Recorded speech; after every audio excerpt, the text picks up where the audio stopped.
Before I start the show, I want to shout out all 3 local Vancouver mountains. Seymour, Grouse, and Cypress are all open and rocking it for the 2025 season. Stoked. FNRad is presented by FlowJoy Water, which is purified by granite rocks.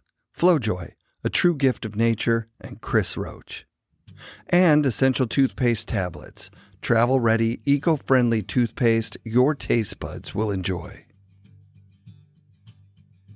Wired Snowboards factory in Vancouver builds high-quality custom snowboards for about the same price as other brands' regular boards. I've created several one-of-a-kind wired customs, including a Chase 162 that's seen hundreds of my best powder days. Get yourself a game-changing snowboard and join the Wired team with Devin Walsh, Sasha Daly, and many others. Wired Snowboards. For more information, go to wiredsnowboards.com. Fixed bindings are FNRad. The comfort, performance, and quality of fixed bindings stokes me out every time I snowboard. Their commitment to making bindings that work amazingly and give you no issues puts Fix ahead of other binding brands. It's just that simple. Buy fixed bindings at an authorized dealer or go to fixbindingco.com. Bluebird Coffee Tuning and Rentals in Squamish is the coolest new stop on your way to Whistler. Bluebird offers quality board tunes using state-of-the-art equipment, premium rentals for every level of rider with demos of Burton step-ons, and award-winning coffee and incredible smoothies. For a blend of expert knowledge, convenience, and lots of charm, stop by Bluebird in Squamish and get your board tuned at the newest mandatory stop on your way to Whistler. Pro Standard makes the grill mount the best mount for your Insta360 GoPro or DJI camera. It's a heat-moldable mouth mount, tripod, hand grip, hook mount, bottle mount, wall mount, clamp mount, glove mount, and shoe mount, designed by snowboard legend Ken Ochenbach to get you the perfect angle for snowboarding, surfing, biking, and it'll replace 90% of your other mounts. Use code FNRAD to get 20 off your first order at prostandard.com. Anon snow goggles enhance and protect your vision with unmatched optical clarity. Anon's Magnatech quick lens change technology allows you to swap lenses with ease. All Anon goggles are engineered to deliver no fog days and pair perfectly with Anon helmets and MFI magnetic face masks. Get yourself the best goggles at an authorized Anon dealer near you. Support also comes from our friends at the Boardroom Snowboard Shop. Check out boardroomshop.com and use code FNRAD10 for 10% off regular priced items and FNRAD5 for 5% off sale items. 1910, the collaborative artworks of Jamie Lynn and Scof. FNRAD20 saves you 20% off at 1910.com. New Greens, the superfood green drink sourced from American farms. Use code FNRAD for 20% off at newgreens.com. I want to thank DeKind Snowboard outerwear, travel bags, and backpacks, Rip Curl's Anti-Series outerwear, and our friends at Mount Seymour, Grouse Mountain, and Cypress Mountain for their support. Mike Olson is back this week. This is the second part of a longer conversation. Mike's the founder of GNU Snowboards, co-founder of Lib Tech Snowboards, and an inventor whose groundbreaking ideas have shaped the way we ride. What's really inspiring is that he's on the autism spectrum, which gave him a hyper-focused perspective that helped him turn his visions into reality. His story is a powerful reminder that being different is often a superpower. To anyone out there with autism, kids with autism, or anyone who feels they don't quite fit the mold, this episode is for you. It's proof that your unique way of seeing the world can lead to FNRad things. That one out done too? Almost. I might have to pop the FlowJoy. I'm going to pee. It is. Mediterranean, and then Guanacaste, Costa Rica, and then Okinawa. Yeah. And then, is it Loma Linda? Or I don't even California, know. just east of like LA, so Loma Linda, where all the Seventh-day Adventists live. They're vegetarian, but they have tight-knit communities. Yeah. They walk everywhere. They literally, they call it, you've seen the blue zone, right? The blue zone's where there's like 5 places in the world where there's the most centurions. Yeah. But one of them's Loma Linda, and you're like, wait, that's downwind of all that exhaust. Like, Totally. I was like, it's a concrete jungle, But they said that's like almost the whole population of that town is Seventh-day Adventists, and it's their diet, their social. The community is a big piece. Yeah, I think that's the thing that's going to happen now with big data sets. Yep. Is that we're going to start to find out, like, like there used to be. I was thinking about it on the way down. Like, it used to be a genius was like a guy like Einstein, smartest guy in the room. Newton, smartest guy in the room. But it's collaborative teams are going to outdo, single smart dudes eventually. And big data sets are the thing that you need. Like, okay, so getting back to the drawing the 8-meter side cut on a 160. Does that happen? Are we recording right now? Yeah. Cool. Does that happen? Does that happen when I'm going to pop? Pop it. A flow joy. Fucking do it, man. Flow joy. I love it.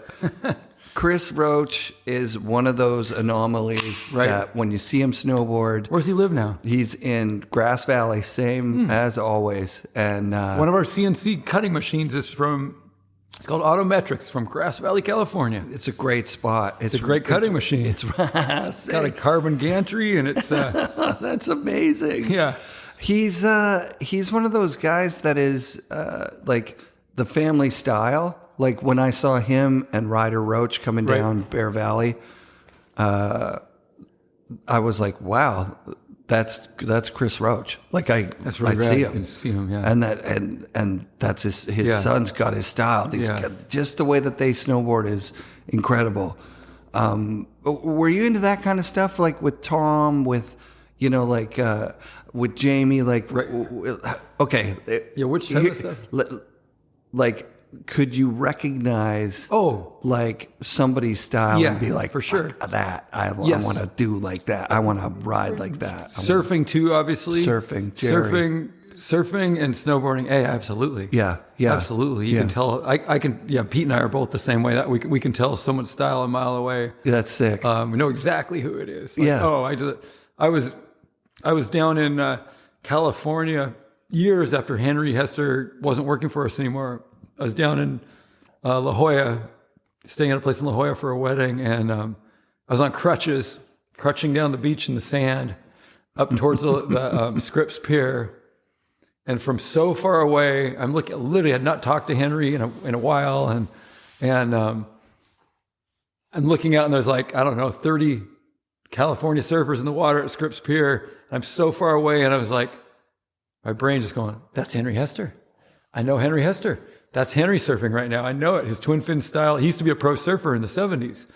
And anyway, I had just gotten my cast off, but my leg was all withered up. And I literally just threw my crutches, hopped out to the water and swam out. Right into the lineup. And Henry was like, whoa, like, what are you doing here? Like, that is he knew amazing. I had a broken leg. That is amazing. He knew I had a broken leg. So he's like, how are you out here? And anyway, his daughter ended up seeing me, and his daughter Nina, and I think she swam out with me too. Then it was like, anyway, it was pretty awesome. That's so amazing. I saw style from like so far away. It was incredible. Like, that's Henry. Okay, here's a couple questions I would feel remiss not to get to. Matt Cummins. Yep. The idea of keeping Matt on the team and putting Matt on as your very first pro model guy for Lib Tech. To an outsider, it's an anomaly, right? To Devin Walsh, he's like, here's this guy whose board I see more than the guy in the magazines. I don't know anything about Matt. Right. Where did he come from? But definitely there's a good story. Yeah, let's hear this. Because I'm going to have Matt on the show as well. Yeah, correct. Obviously. And he's done a ton for snowboarding. Oh, so much. And his boards, like, I don't need to tell you. You already know. And just what he's done for wax. The dudes, him and Brian Rushworth, his partner in One Ball, are awesome. The Hermel, what's the guy? Hertel? Hertel. The Hertel guy has like honed in on One Ball J. Right. He told me that he believed that Matt drove down to California, went through the dumpster and got his secret formula. I was like, dude, I think that you're wrong. I'm pretty sure these guys came up with their wax. From Pavones, there's a guy that lives in Pavones, an artist down there. And anyway, he does art all over the walls in Pavones. It's very beautiful art. But he years ago, he saw that I had a 1-ball leash and I had 1-ball wax, and I don't remember what he saw that I had. I probably had a 1-ball shirt, but he's like, "Hey, he knew I was the snowboard guy. He knew I was a Lib Tech guy, but he's like, so you're friends with those guys?" And I was like, "Yeah, they're awesome." And he's like, "I'm going to sue those guys." And I was like, "It's the same guy. It's got to be the same no, guy." This is an artist. Totally different guy. Reason to all together. Ready? He goes, "They rip off my art." So this guy, I won't say his name, but he's it's an art style that a lot of people use. It's just the most beautiful, bubbly, it's not too far off Jamie Lynn art even. Well, anyway, some of the art on like 1-ball J, like wax, they'll have different logos, whatever. Anyway, this guy thought they were ripping off his art.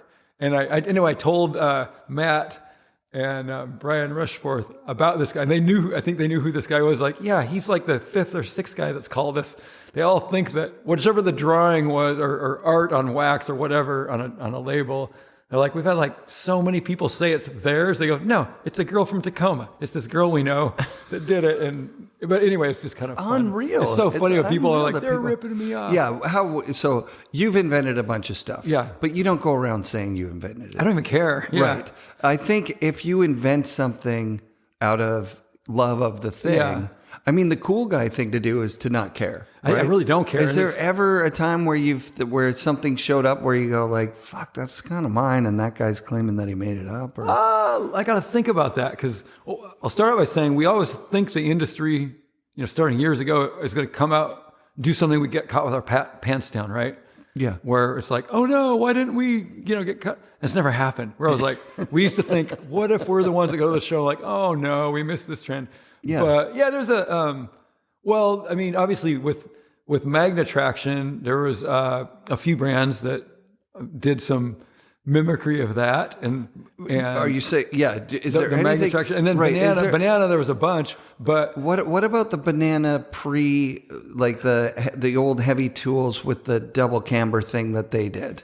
Well, so the banana, the catches, it's what was patented is literally just a rocker between the feet. Yeah. What's specifically patented, it's all about the words. Sure. It's right between the feet and ends before it gets past the foot region. So it allows you to, when you depress it, right, take a board. The initial banana that we put on the market was rockered between the feet and then flat from the feet on out. And it's got to start. And it's got to start though.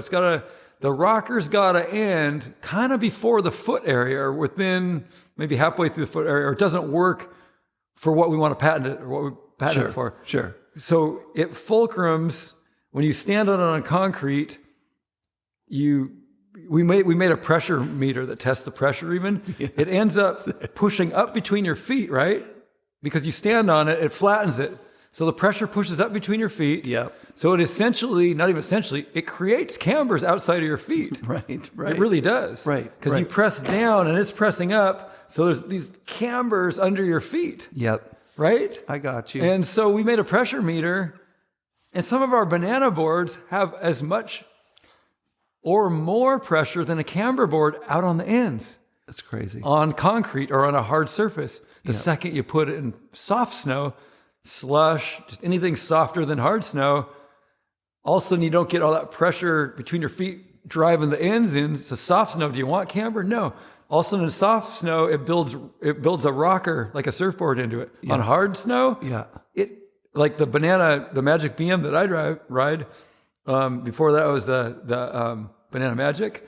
Like that one, you feel the ends on that on hard pack more than you'll feel a camber board's ends. It's ridiculous. Like the ends just drive into the snow, right? And I get on camber boards and go, these things are loose on the ends. Yeah. I literally would try camber boards and go, and it's funny because I just had conversations. I just saw Dave Subnewski this week. You know Dave, right? Yep. I was at the Bachelor of the Dirksen Derby a few weeks ago, and we rode the chair together, and he's like, I think he was on a Burton, but he was like, he's on a camber board, and he was like, yeah, I'm glad you guys have camber boards back. And it's kind of going off on rocker and banana. Yeah. Banana's different than normal rocker, but I was just giggling, right? But, because I said, well, we still mainly make boards with banana on them, but what I want to say, but I was trying to be nice, is actually camber's for pussies, man. Like when you do a head-to-head test, the camber has less pressure on the ends than if you drive a real strong banana. It drives those ends into the snow.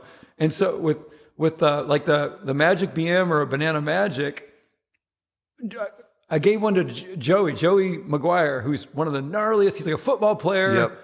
Snowboarding. Hell yeah. He's got the biggest thighs, like gnarly. Yeah. He's thick. We were at Mission Ridge like when the Banana Magic was kind of semi-new to the market, and he tried one for the first time. And I remember halfway through the day, he's like, "Hey, I've been riding that, and that's all I used to ride back then." And he's like, "Dude, I mean, we knew him as the strongest dude we'd ever have on our boards." Yeah. He's like, "My thighs are getting worked," because it was kind of a good hard pack, but a good Mission Ridge hard pack, like real edgy, like dry snow that we don't get on this side of the mountains. So he's saying he's getting forced on edge. He's getting his hurt. Well, he's saying, "My legs hurt, man, because it holds an edge like no other board I've ever had." He goes, "Nothing gives. Like you press the tail doesn't go.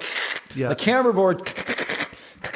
This thing just like." And constant carve. Yeah, he's like, "My legs hurt," and I was like, "Dude, that's of course," because I wanted to say to Sanuski, like, "Dude, are you pushing out there on a camber board now?" Because anyway, every time I try one, it's like, well, these are nimble and easy to ride. Yeah. The camber, but with the banana, you kind of need like a Magic BM's got a higher banana than normal. Yeah. You kind of gotta widen your stance. You got kind of a power stance, and you gotta press hard on your both feet when you're turning. On a camber board, like picture Craig Kelly's famous for the Craig Kelly style of camber riding. He knocks his knees together. Yep. Well, you know why? We'd always look at those pictures and go, and this, of course, banana didn't exist then, but they had their quadratic side cuts where their side cuts the deepest between the feet, a little less outside of the feet, which is different than a lot of other people. A lot of people just had a straight up 8 meter or whatever, radius, 9 meter, a radius. But in our case, we had what we called harmonic, where it was a little deeper side cut outside your feet and a little less between your feet. Because our theory is you can't get into that camber unless you knock your knees like Craig was doing. So he's trying to set his knees together to get used to that board. When we made our mapping machine that maps the pressure, we made a machine that had multi-measuring points to measure the pressure of the board. And then we put in the factory, you put a 75-pound weight on each binding area to mimic an average rider, 150-pound rider, right? Yeah. And that's how you test the bottom contour, right? To see how much pressure are you really putting on the snow if you're riding flat, right? So it translates somewhat to when you're on edge too, right? Because it's how much pressure is pressing down.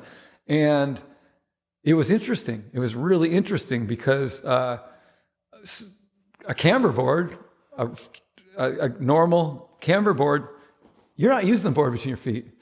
And Jeff Kemp and I, Jeff's our manager here, both of us ride Magic BMs, right? Or Banana Magics before that. And there's spots on, say at Stevens Pass on Daisy, where you come out of whether we're with our kids and on Daisy Run, or you come out of a couple of the face runs that are super steep through the trees, you end up on Daisy Run, and it's basically a cat track. And we always would come back not riding together. We'd have the same stories like, "Hey, did you just like every skier that's pulling along, you just go whipping past them," and they're like going, "What?" And every snowboarder's pushing with their foot. Yeah. But then we'd try other boards that have camber. It's like, it's like then you're back with everyone else. But the pressure mapping, it just evens the pressure. The whole thing's even. On a camber board, you just ride a little board outside of your foot on each side. So the banana, did that evolve outside of ever seeing any other funky rockery stuff? It's the original one's right over here. So it's this is like, I don't know, number 3. So this was oh yeah, you can totally see. Yeah. It's exaggerated. This is from 1987. Oh my God! And this one's documented. Well, hold on, 87? Yeah. Wait, are you not 97? Not 2007. 1987. 87. You made and what we have documentation. A guy named Ron Dahlquist. I believe it was Ron. Yeah, Ron Dahlquist, who he used to have like tons of cover. He's one of the most photographed guy, or his photos, like tons of covers of Powder Magazine, I think Ski Magazine. Windline hooked us up back then with Ron. This is back in the Windline era with Ron Dahlquist. My God. And so he's actually got magazine published photos of of these boards, one of these, it was either 2 or 3 or the ones that won, because I just used brown craft paper on top back then, but this is pre-preg. I didn't want to waste tops. I didn't want to waste ABS top sheets. And so I test, this has no side cut. I wanted to eliminate variables. So let's build a board with no side cut. Just put a crazy, huge double camber in it, right? Yeah. So there's a big old... It's insane. A big rocker between the feet. Yeah. When you put this on the ground, the ends don't touch, but you stand on it, it'll touch. This is definitely too extreme. Way too extreme. I took these to hood. I made like 3 or 4 of these extreme prototypes back in 1987. And then by, I believe it was 88, 89, we were putting them in some handmade boards where we toned it down to what they really are now. And a girl named Karen Parks, who was, she was one of my ski buddies. I used to teach skiing up at the pass, up at Snoqualmie. She taught for Powder Pigs. She started snowboarding. She was a freestyler, skier. Yeah. And she started snowboarding. It was like, she was one of the first skiers that jumped over as a pure skier that wasn't a surfer or skateboarder. She started riding our snowboards. She won they had a Northwest circuit back then, but I think she was first place. I don't remember, it was moguls for sure, and it might have been something else on one of these boards. So, but we were secretive about it. I showed it to Bob Barcy, who owned Bike Factory. Yep. And at the time, by the time he died, he loved us. But in the early days, he didn't really he'd call me Mr. GNU, and he didn't like the first snowboards I showed him that had the Kryptonics urethane around the tip, and they had ABS sidewalls and camber and no fins. And he'd always go, Mr. GNU, get that monoski out of here. He's like, we don't sell monoskis here. We sell snowboards. They have fins and I love that. He just didn't, he's like, that's too much tech. And I try to explain to him carving, and he's like, we don't want to carve. We snowboard. Because I explained how their boards all skidded out. Like our first brochure shows how their tails skid. Yeah.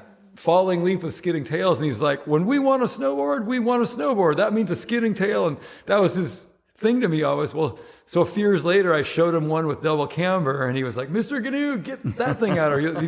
By that point, he was selling my snowboards, but he didn't want that. He didn't want to see that. Yeah. And so he's the one that goes, don't do it.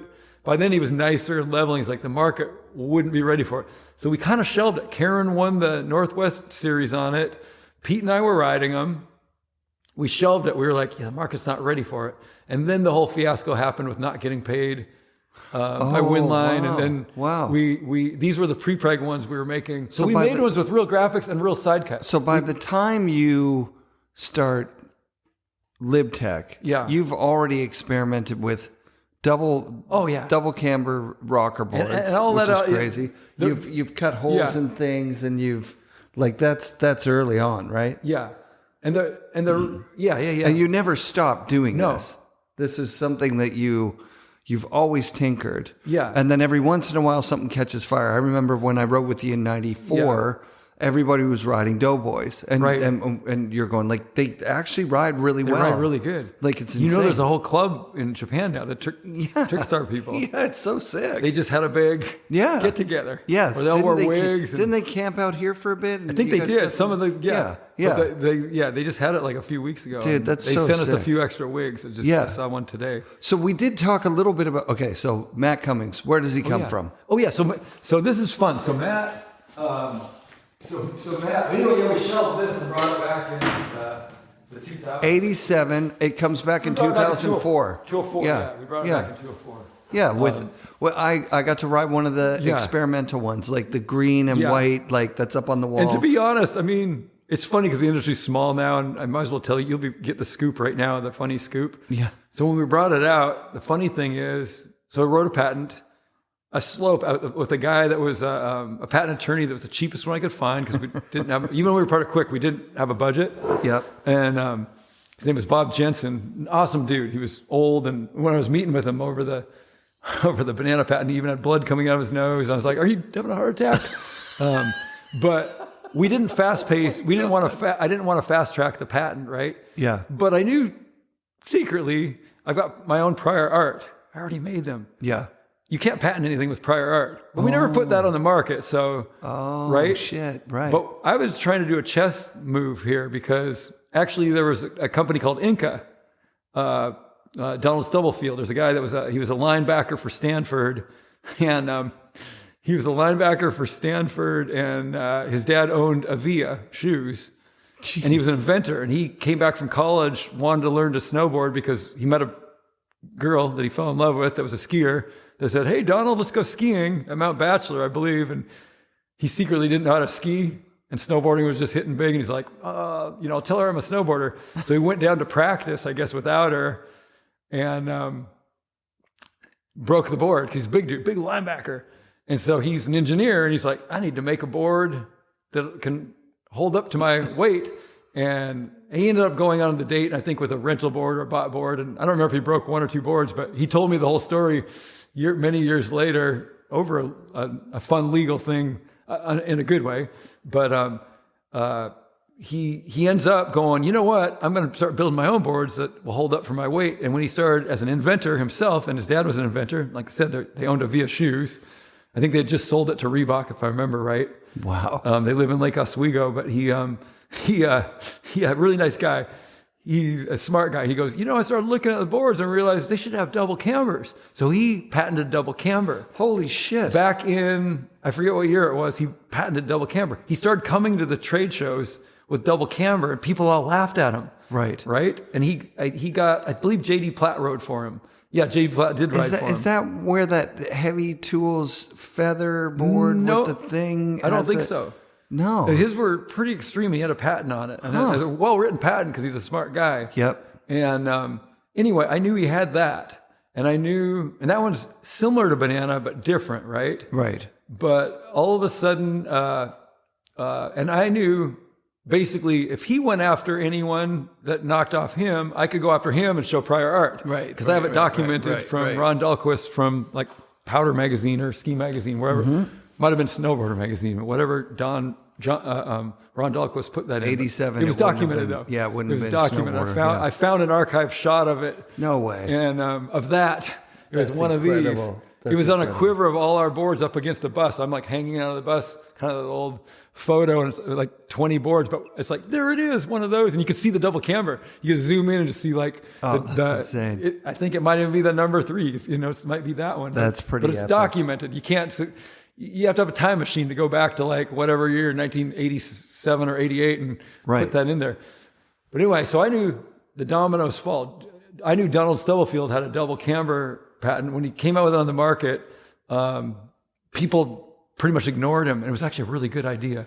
Yeah. I think it might have been, I don't remember, might have been JMO even, Chris Jameson, that finally tried one. And he was like, Mike, this race one that had a narrow nose and a really wide tail. He goes, everyone was laughing at it. He goes, it works so good. It's insane. And, but yeah, J.D. Platt would always tell me, dude, they work really good. Sure. And J.D.'s a ripper, right? And KJ's a ripper. But anyway, and Donald was always really nice.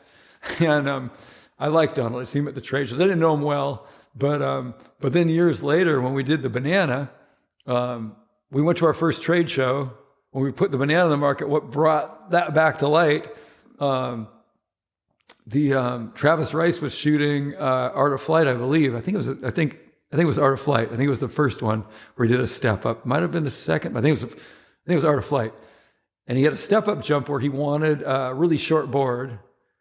Rozzy at the time, he had just come off riding for Rozzy, started riding for us. Right. He wanted a Lib Tech that was super short. They were making minis at Rozzy. I remember. With camber on it. And so I was living in the hospital at the time because my daughter was born with half a heart. So I remember coming back from being in the hospital, and Jeff Henderson, he's like the king of our surfboards right now, like all the CNC, and he's a ripper, skateboarder, surfer, snowboarder. He's like, yeah, he was the guy that was going to make this prototype snowboard.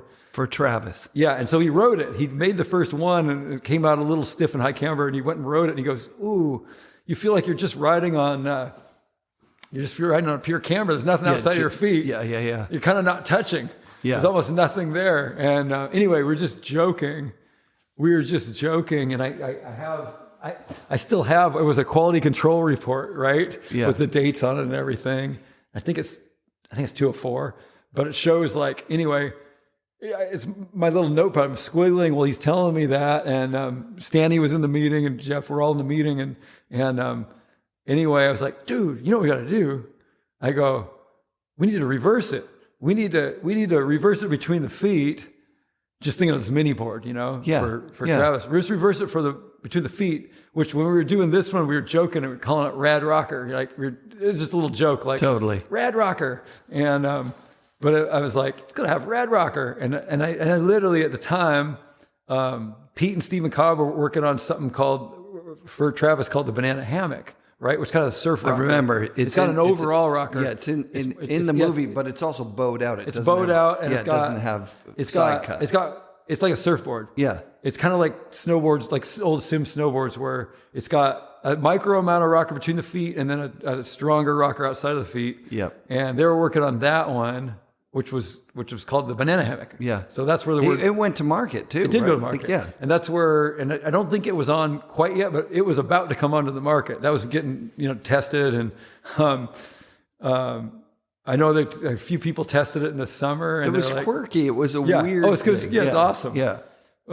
We put a warning on it because that reverse side cut. You couldn't turn it the way that you would turn a regular board. You got to ski it kind of on hard pack. You got to stand there like you're a mogul skier, but on powder, it worked great. Yeah. But, so that's where the word banana, like in that meeting, I was like, the first hey, one, like banana, I was thinking like, hey, just as a joke, not we're going to make it on the market, but for Travis, like, whoa, what if we just reverse it and call it the skate banana, right?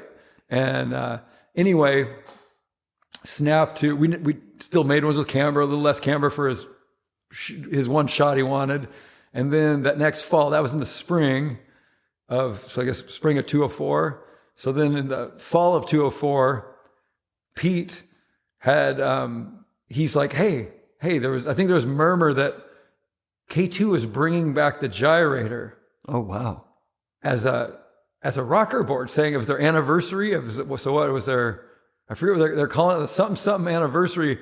Now the irony is the first gyrator was one of the only camber boards. They got it wrong. Yeah. Because they were coming to the market with this just like a rocker. Yeah. Like completely even from tip to tail. Yeah, like the banana and hammock, calling right, it the redo of the original gyrator, which couldn't be further from the not truth. even close. The original gyrator at the time was Avalanche, GNU, K2, because it was our board that we designed. Yep. It was the only board, the only three of us had camber on the market. The first gyrator was camber. It was Dan Donnelly was riding for them. Yep. And Jason Kasnitz and Marcelo Dobas. So there was murmur that they were going to come out with something with rocker. And I know Pete was like, hey, murmurs off, the street in Hood from somebody. I don't think he saw it. Maybe he did, but he'd heard about it. That murmur that they're gonna, because they had their skis. They were really starting to work with their rockered skis. Yeah, was that the spatula or the? I don't know the name of the skis, but I know that like we started seeing them at Mount Hood. Like these freestyle kids were starting to actually even. They were pushing the park builds so that the builds were bigger for skis. Like had more whoop. So like. When the first bananas came out, I kind of thought like, well, are we just copying these skis things? Because that's right. You'd see them getting on the lift with you, and from the front of their foot, exactly, it was like off the snow, the whole way. So that's basically with skis. There was a K2 had them, and I don't remember. Maybe Volant had a pair. Somebody else did too. Somebody did, but it felt new. It didn't like it wasn't what the traditional ski companies were doing. Yeah, it was something fringe, like something one or fringe two for models. sure. Yeah. At that point, Pete and Cobb had been working on the banana hammock, and he heard those murmurs of K2's got something up their sleeve. Yeah. Little did we realize it was going to be like a novelty board that didn't work very well. It was like the gyrator, which once again it looked nothing like the original gyrator. No. The graphic was, but they made it rockered. So we show up at the trade show. Pete's like, let's go now. Let's do a real one.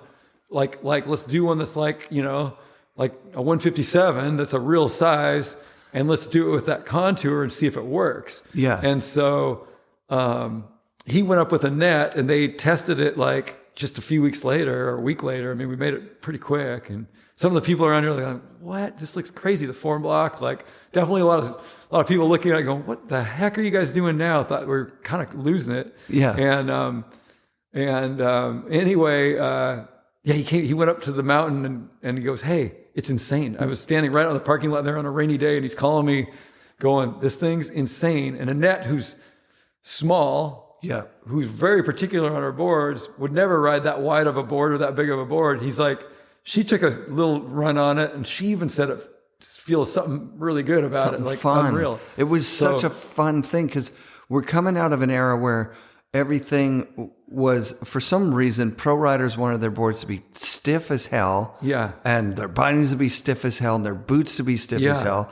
And this was the antidote of that. Yeah, totally. This was just like, you want a board that like reminds you of how fun snowboarding is? Yeah. Try out this fucking banana. It was insane. It was, and for a year at the shop, that's all you could really sell. So we went to the show then. It worked perfect because since we built everything ourselves, it was like bing, bang, boom. The show was just within weeks or a month and change or whatever, And so we go to the show and magnet traction was just catching on.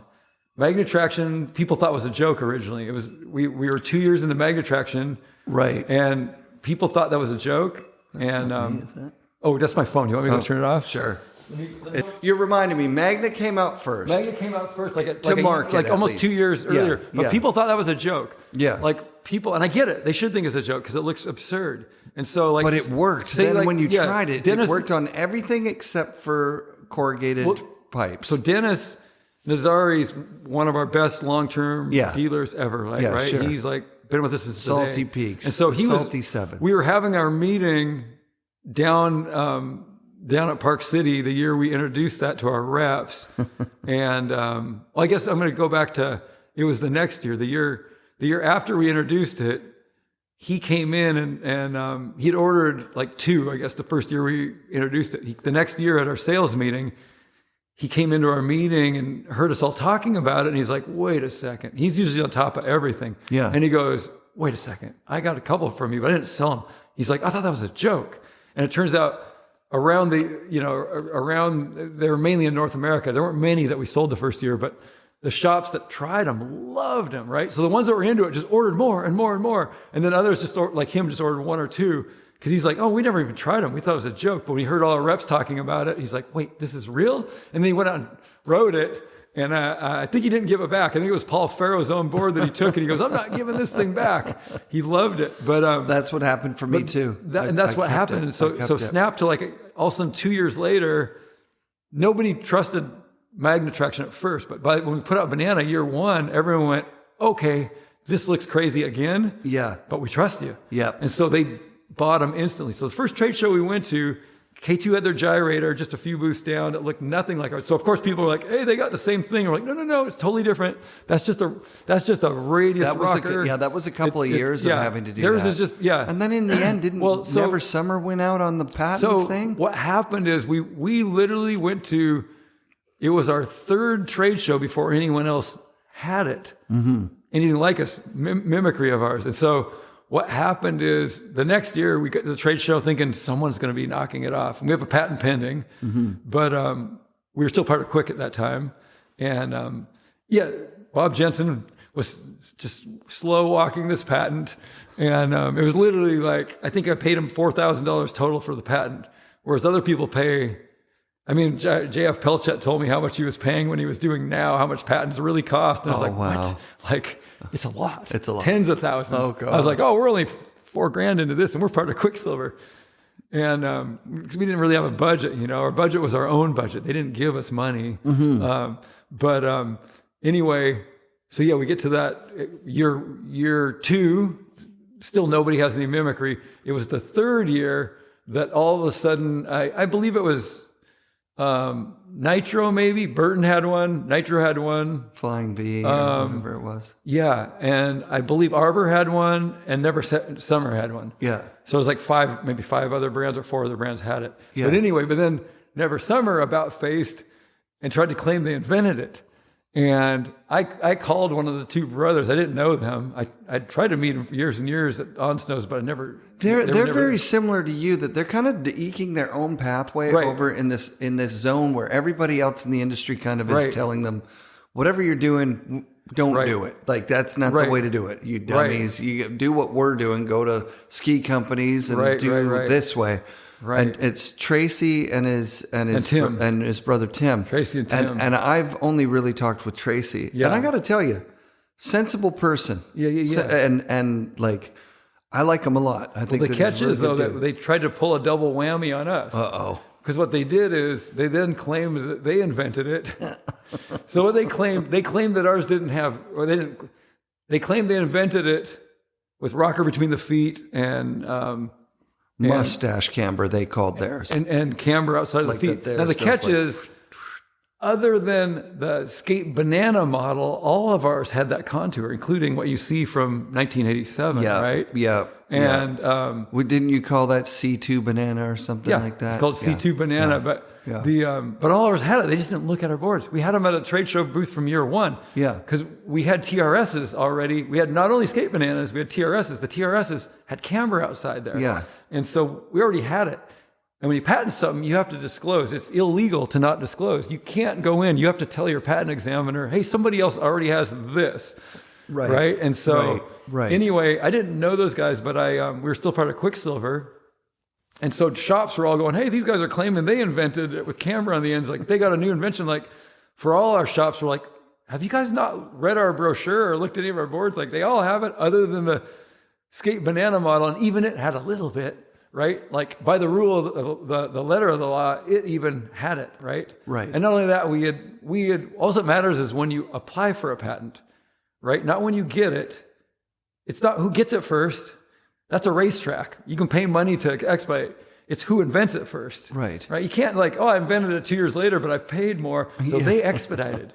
We didn't. I was slow tracking because I didn't want to spend money. Right. So all of a sudden there's magazines and all these things, the internet was kind of new-ish, where people are all blogging and going, hey, well, Never Summer guys say they invented it. And all of a sudden Transworld, I think it was Transworld, calls up that says, hey, we want to do an interview with you and them because there's this controversy. And anyway, some controversy that we, to be honest, didn't care about, or was like, sure. It's like, come on, man. It's a no-brainer. Anyone that's looked at the boards, it's just look at them. Yeah. It's not like, you don't even talk words. It's just like, look at our brochures. It's in our brochures. And we've been selling it for, by then it was the year 3 we were going into selling it, so that you can't invent something that we've had out for that many years. And also, Nitro by that point had it, and Burton and Arbor, and we weren't going to enforce. Our theory was, to be honest, the dirty secret was, I just didn't want someone like Jamie to come along. Big Five still sold snowboards. Right. This was adding new life to snowboarding. Something new. Something but if they all of a sudden came out at Big Five for specialty shop. These were our new high-end models. Yeah. If they all of a sudden came out at Big Five for $129, right, under Body Glove's name or whatever. No offense to Body Glove. Yeah, I met the owner of Body Glove. I hung out in the swimming pool in Cabo with him last year. Nice dude. Rad. No offense there, but if it came out with one of Jamie's names that he had, totally. Crazy Creek, whatever you want, pick anything. Yeah. Crazy Creek was made by Paulé. Right. And but if it came out and it's $129, so I ended up calling the guys from Never Summer when I first heard that they're claiming they're patenting it. Yeah. And I said, listen, it was either Tim or Tracy, I don't remember which. Super nice dude. Yeah. He was super nice, but I go, I just want to let you know, we're not going to, this might be your first patent, but it doesn't work this way. You can't patent something that somebody else has had on the market for multiple years. And I didn't tell him about the one from the 80s. Right. Because in essence, that might negate our patent, his patent. Everybody's. And Donald Stubblefield's patent. Right. It would negate his too. Right. It could. Right. And so what I did, I called Donald. At that point I said, because anyway, the guys from Never Summer were a little grumpy, actually. They're basically like, they were kind of tight-lipped, like acting like no. I think that they were claiming that it was something different, and it wasn't than what you had. It wasn't. That's what they were claiming. They were claiming that it was. They did, but they couldn't say what it was because there wasn't anything. And if you read their patent, the guy that wrote the patent was a college friend of theirs, I believe. It was a friend of theirs that was now a lawyer. Sure. When we read it, we had a couple of one of our sales guy, a few people. We had a little dry erase board. I read a lot of patents. I'm a nerd that way, but it's what's in the writing. It's not the pictures. It's not your drawings. It's what you claim in your claims. It's words. Sure. And so I read the claims, and what you learn is it's nothing like what they even sell. When you draw what they're claiming, it looks like a McDonald's golden arch. Yes. With one end higher than the other off the snow or off the concrete or whatever. One end's higher, one end's lower in the claims. Yeah. And in the middle, it comes to a point. Right. That's what it says. Yep. It's this. Yep. It's a sharp point that stabs in the snow like a cleat. That's what they patented.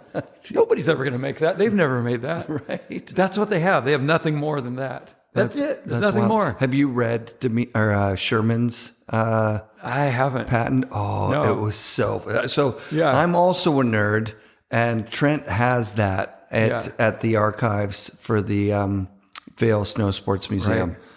and he actually Sherman mentions the Wickland guys. Oh yeah. Oh, right on. So most people don't know the Wickland story at Exactly, all. but it's fantastic. But it's absolutely incredible. Everyone thought Jake was faking it. But Everybody thought Jake was that would faking have been the it. best AI footage ever. Then AI didn't exist. Yeah, absolutely. But then also on top of it, Sherman's Yeah. patent mentions the Wickland boards. Nice. Isn't that great? That's fantastic. Isn't that like just Yeah. that like end of the movie Yeah. thing? Like when Yeah. when you Yeah. you thought, oh no, Jake's making it up. Right. No, definitely not. Yeah. Like, and you kind of knew he's not Yeah. making it up.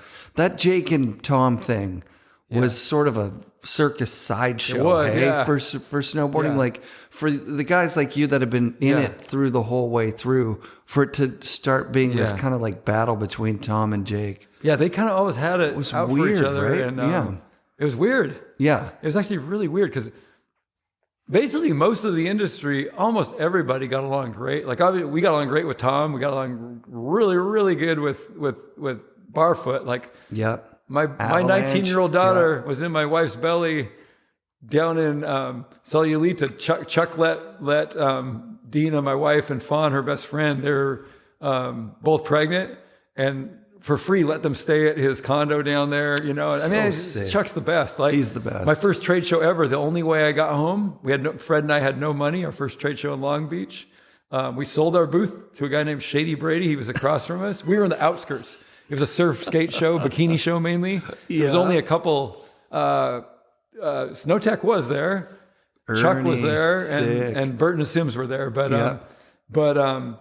we had no money to get home. We spent all our money on gas to get down. We drove down there, set up our booth. We didn't have enough money to pay the union. David Nueva, I don't know if you know who that is. Nope. Famous surfer, one of the best longboarders in the history of surfing. Rad. Who I'd only read about. He worked for the show. We designed a booth that we pushed in on skateboards and popped out like an accordion, basically. But he helped us get around the union because they were going to charge us. David Nueva helped us push our booth in. Me and Fred are like, I can't believe this is David Nueva, one of the most famous surfers in history. Rad. Helped us with our booth. Rad. But to get home, we had to sell our booth. A guy across from us was called Shady Brady from Ukiah, California. He was just sitting on a chair the whole show. He was obviously laundering some money because he was selling hats. We didn't see any customers, but he's like from Ukiah. Okay. And he had pockets of cash. Okay. Nice. And he was one of those Mendocino County guys. But at the end, we got to know him over the 3 days of the show. There's quiet moments, and we were in the quiet section of the show. And we were telling him, we don't even know how we're going to get home. And he's like, I'll buy everything on your, everything out of your booth, all the boards. We're like, are you going to snowboard? He's like, I'm not going to snowboard. I'll just give you money and buy everything here. And that's so epic. He gave us cash, so we had gas money to get home and for food. and then Chuck we brought our surfboards down in my little 2-wheel drive truck. And so Chuck then said, hey. He goes, I'd met him at the World Championships in 1984 at Soda Springs. You were that's at where I Soda made friends Springs. with Chuck. Yeah. Oh, that's incredible. I made friends with Chuck. And how did you do? Did you do all right? You were a competitive it's guy. another long story there. It's a funny story, but my John Heine and I, this is one of the boards I built for the contest specifically, the Soviet Union board with the hammer, sickle, and star, and a peace sign up here. I love it. This is during the Cold War, right? Yeah.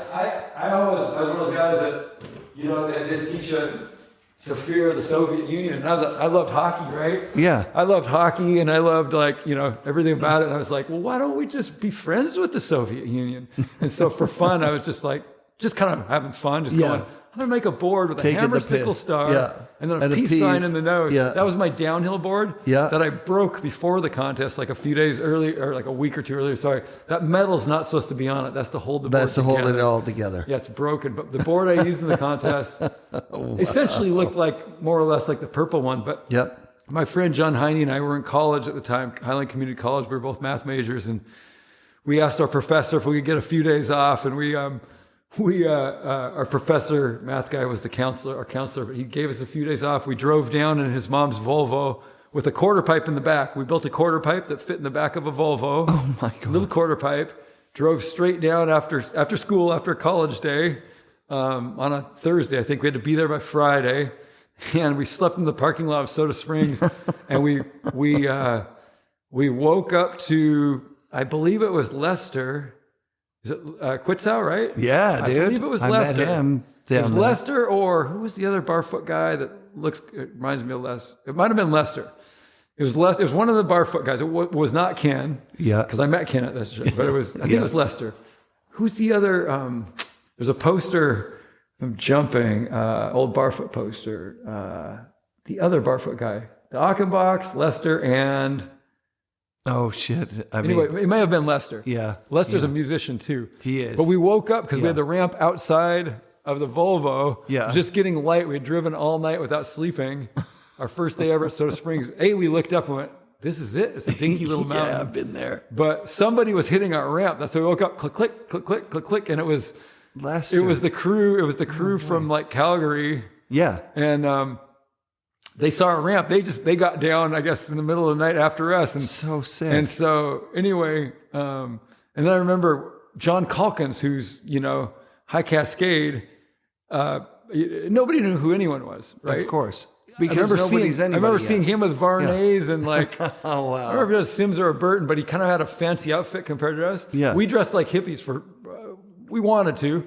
Yeah, the peace sign built into the board. Yeah, I literally wore Bermudas. I wore Bermudas and, cause we're going to California. It even snowed and Bermudas. And I had this like custom Harvey wetsuits in Seattle. Kent made me this custom vest with a pink hood on it. So I'm like, I'm going to wear like a vest and a hood and Bermudas.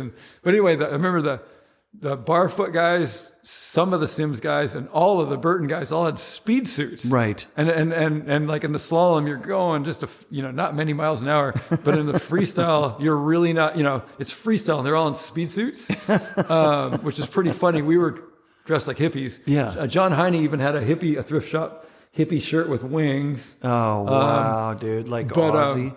But yeah, anyway, we had longer boards than anyone there. And I didn't know at the time what happened. Barfoot told me like several years later. Sims, day one, there was just trial, or it was just practice. It was spring snow, soft snow. We had more finnage than anyone, 5 fins on all of our boards. Yeah. We could nobody would have been able to touch us, for sure. We would have won the slalom, done really well. The downhill is a free-for-all. The fins wouldn't help us there. But in freestyle, too, we were both pretty good, right? Yeah. I was a skater. John wasn't a skater at that point anymore. But we both, in skiing, we were ski instructors, and we both loved giant helicopters, giant 360s, aerials and stuff. And we were really into invert ski moves, like hand plant inverts, like a backside hand plant and skating, like a Bobby Bella's. Yeah. Full pole extension. Like that was kind of our thing, that we love to do, invert hand plants skiing and like skate moves skiing. So John wasn't a skater, but he knew all the, skate moves, right? Yeah. And so we were like, we're going to kill slalom for sure. And the half pipe freestyle. Because the freestyle, they made you come down the whole hill on the flats, hit a couple jumps, and then hit what was kind of called a half pipe, but it was barely a half. It's like a quarter pipe. Luckily, it favored goofy footers like John and I. So anyway, what I didn't know that Barfoot told me later, because we didn't know anybody, but they all called us the gravity hippies, which we didn't know, but it's a good name for us because we had long boards compared to everyone else, and we had hippie clothes on. And anyway, he said Sims wanted to ban us. They saw us riding, like, we got to ban those guys because we were ripping. You could ride. The snow was soft. If it got hard, we were screwed. Yeah. It was soft. And everyone else everyone had fins. Everybody had fins, but they had really shallow fins. Everyone else was just sliding tails. They were tail swears. We had never seen another snowboarder in our life. So when we saw them, we're just giggling. Like, these guys are horrible. Like, they're the worst, right? Like, I couldn't believe how pathetic they were. And we were surfers. We both built our own surfboards. We were both ski instructors, right? And like I said, I was a skateaholic. So we're just giggling how bad these guys are. We're like, we got this. This won't even be hard. This is going to be like, in our sleep, we're going to beat everyone. Other than downhill, which we have big fins, so they might be able to beat us in that. Yeah. But anyway, day one starts out the slalom.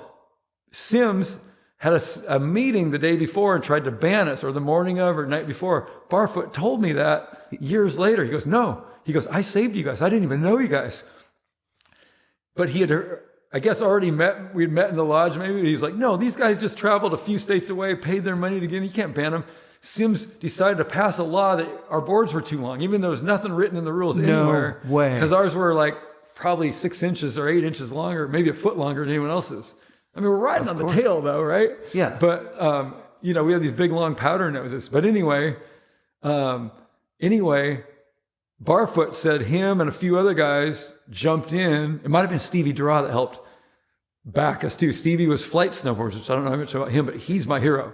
I have not. I've got his phone number. He's fantastic. He's never answered. He's never answered a text. I met his brother in the water. Oh wow! I met his brother out here at Nia Bay on a rainy day years No ago. way. One guy in the water. It's me and one guy. I start talking. The guy's from Rhode Island. Crazy. And I'm like, do you know a guy named Stevie Dura? He's like, I'm his brother. No way. And but anyway. They're surfers, but he started flight skateboards. Yeah, did you meet Stevie back in the Stevie. day? So you knew him. You knew him fantastic. pretty well. We ran an ad. Yeah. Lampooning Burton at one point where, because they used to always get into claim, Sims and Burton would get all these claims of what they did first. And Stevie beat them at almost everything as far as what was on a snowboard. Of course. And so yeah. we ran an ad. We had it in the shop forever framed, but it said like a tribute to the man who invented snowboarding or something like that, or the man something about the man who invented the most in snowboarding, a tribute, and it showed like flight snowboard, Stevie Dura, and I pulled an ad out of Snowboarder magazine, or sorry, Skateboarder magazine, or Surfer. I can't remember what Snowboard magazine. Tom Shea didn't even exist back when Stevie was running his first ads. Yeah, Stevie Dura had an ad back in like I don't even remember, it was 81, 82. Oh damn! But it said. In the ad, it says, so this is what our ad was. It said like, a tribute to the man who invented it all or something. And then it's his ad that we re-blew up bigger than his real one was.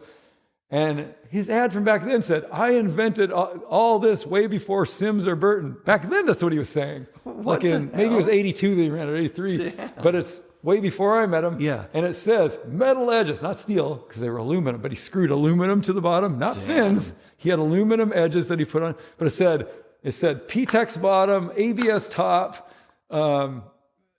metal edges. I did all these things before Sims or Burton. And this ad was a long time ago. So we ran an ad that said a tribute to the man who invented snowboarding.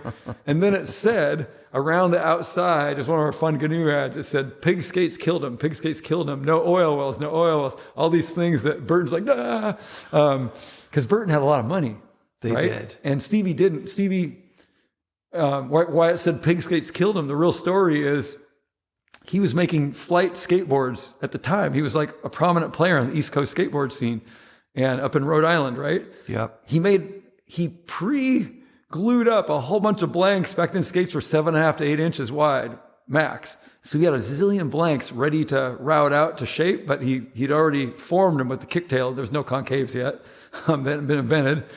And all of a sudden in California, pig skates came along, which meant 10 inches, 11 inches, well, probably 9 inches to start out. Sure. But the trend hit. All of a sudden there's pictures of all the best guys in California, and they're in skates that are wider than 8 inches. Super fat. Called pigs. Yeah. And there was like an article that's like the new trend, pig skates. He couldn't even finish his skates. So he's just like, I can't sell any of these skates. I'm done. So he was out of money. And so the way the story goes, I forget how it goes, but he basically, he was building snowboards at the same time and making some inroads. And then all of a sudden he's out of money. And that's why he went from what for sure was the most technically advanced snowboard on Earth. Now, SnowTech was right in there too, to be honest. Yeah, they had some badass stuff. Super badass. They had a binding slot. That's right. Dave Partridge is credited for inventing the slot on snowboards. Right, you know, right. I don't know if you know him, but New Zealand guy that lives in Canada. He was in Canada for Revelation. For Rev, yeah. But I remember when I first met Dave Partridge, like, hey, you should look into the Snow Tech guys because they had it's printed in one of his catalogs. They had a single extrusion of aluminum like screwed on, and then you moved a bolt up and down. So the binding twisted and went up and down. Yeah, man. So that was Ernie and Shaw, and that's why I think these inventor things, like, you just can't take them that seriously. You got to be ready to hear, like, oh shit, someone did this in '87. Yeah. Oh, right, yeah, right. Like, you got to be ready, and if that's going to ruin your life, if that's going to ruin your day, right, then yikes. Yeah, you know, you're doing it for fun. Yeah, right. So you've come up with something. Hey, listen. In comedy, it's called parallel thinking. Yeah. And you know what? If some other big comedian does a joke that you thought of yourself, but they do kind of the same joke, you got to stop doing the joke. That's what it comes down to. So here's what happened at the contest. So here's where it gets fun. So the contest day starts. We didn't realize we were almost banned. It dumps.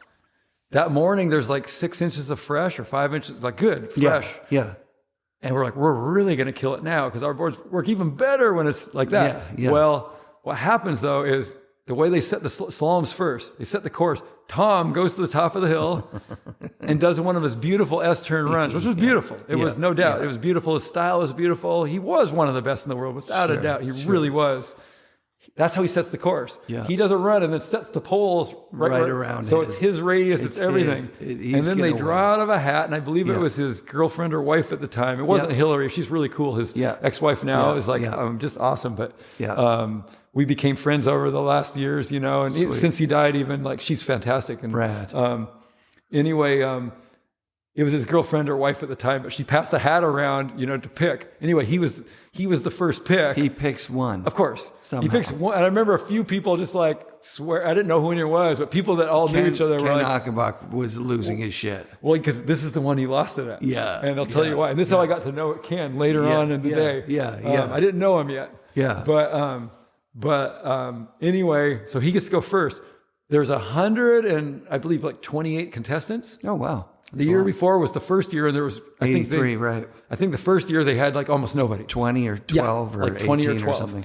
And so now there's 120 some. Damn. And they go, here's how we're going to do it. We're going to run we're going to run 32. All the established snowboarders go 1 through 32, and then we go 1 through 32 again.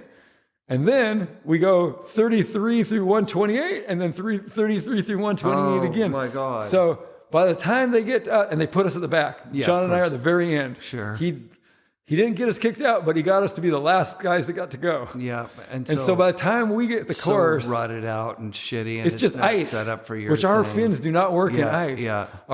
It's ice. It's bouncy, crappy ice. Yeah. But out of the top 32, they're taking a top 16 to go on to the next day, right? Yeah. Yeah. And so 1 through 32. Everyone in the top 16 ends up being from there except me. And so I'm the only guy from like 33 on that makes it. But here's where it gets more complicated or more fun. We get to go. So by the time we're going, it's later in the day. We've been waiting forever and just snowboarding and whatever. So me and John do our first runs and it's ice, right? I think I go right before him. He goes after me and it's... Our fins are like sticking like football cleats, like we barely can slide. I even fall a couple times, and I still have a time that puts me in the top 16. Oh shit! Right? And then John goes his first run, and he falls, and he's not in the. We both fell. He just misses. So then they let 33 through 128 go again. By the time we get there to the last run, I was like, you know what, John? There's no rule. Let's just swing super GS wide. Forget that's a flush. It was like a little tight flush slalom. Yeah. Let's just make the widest turns outside of everyone and turn in powder. Yeah. Right? Yeah. And so I go before John and I fall, I DQ. Yeah. Right? I'm done. Like, okay.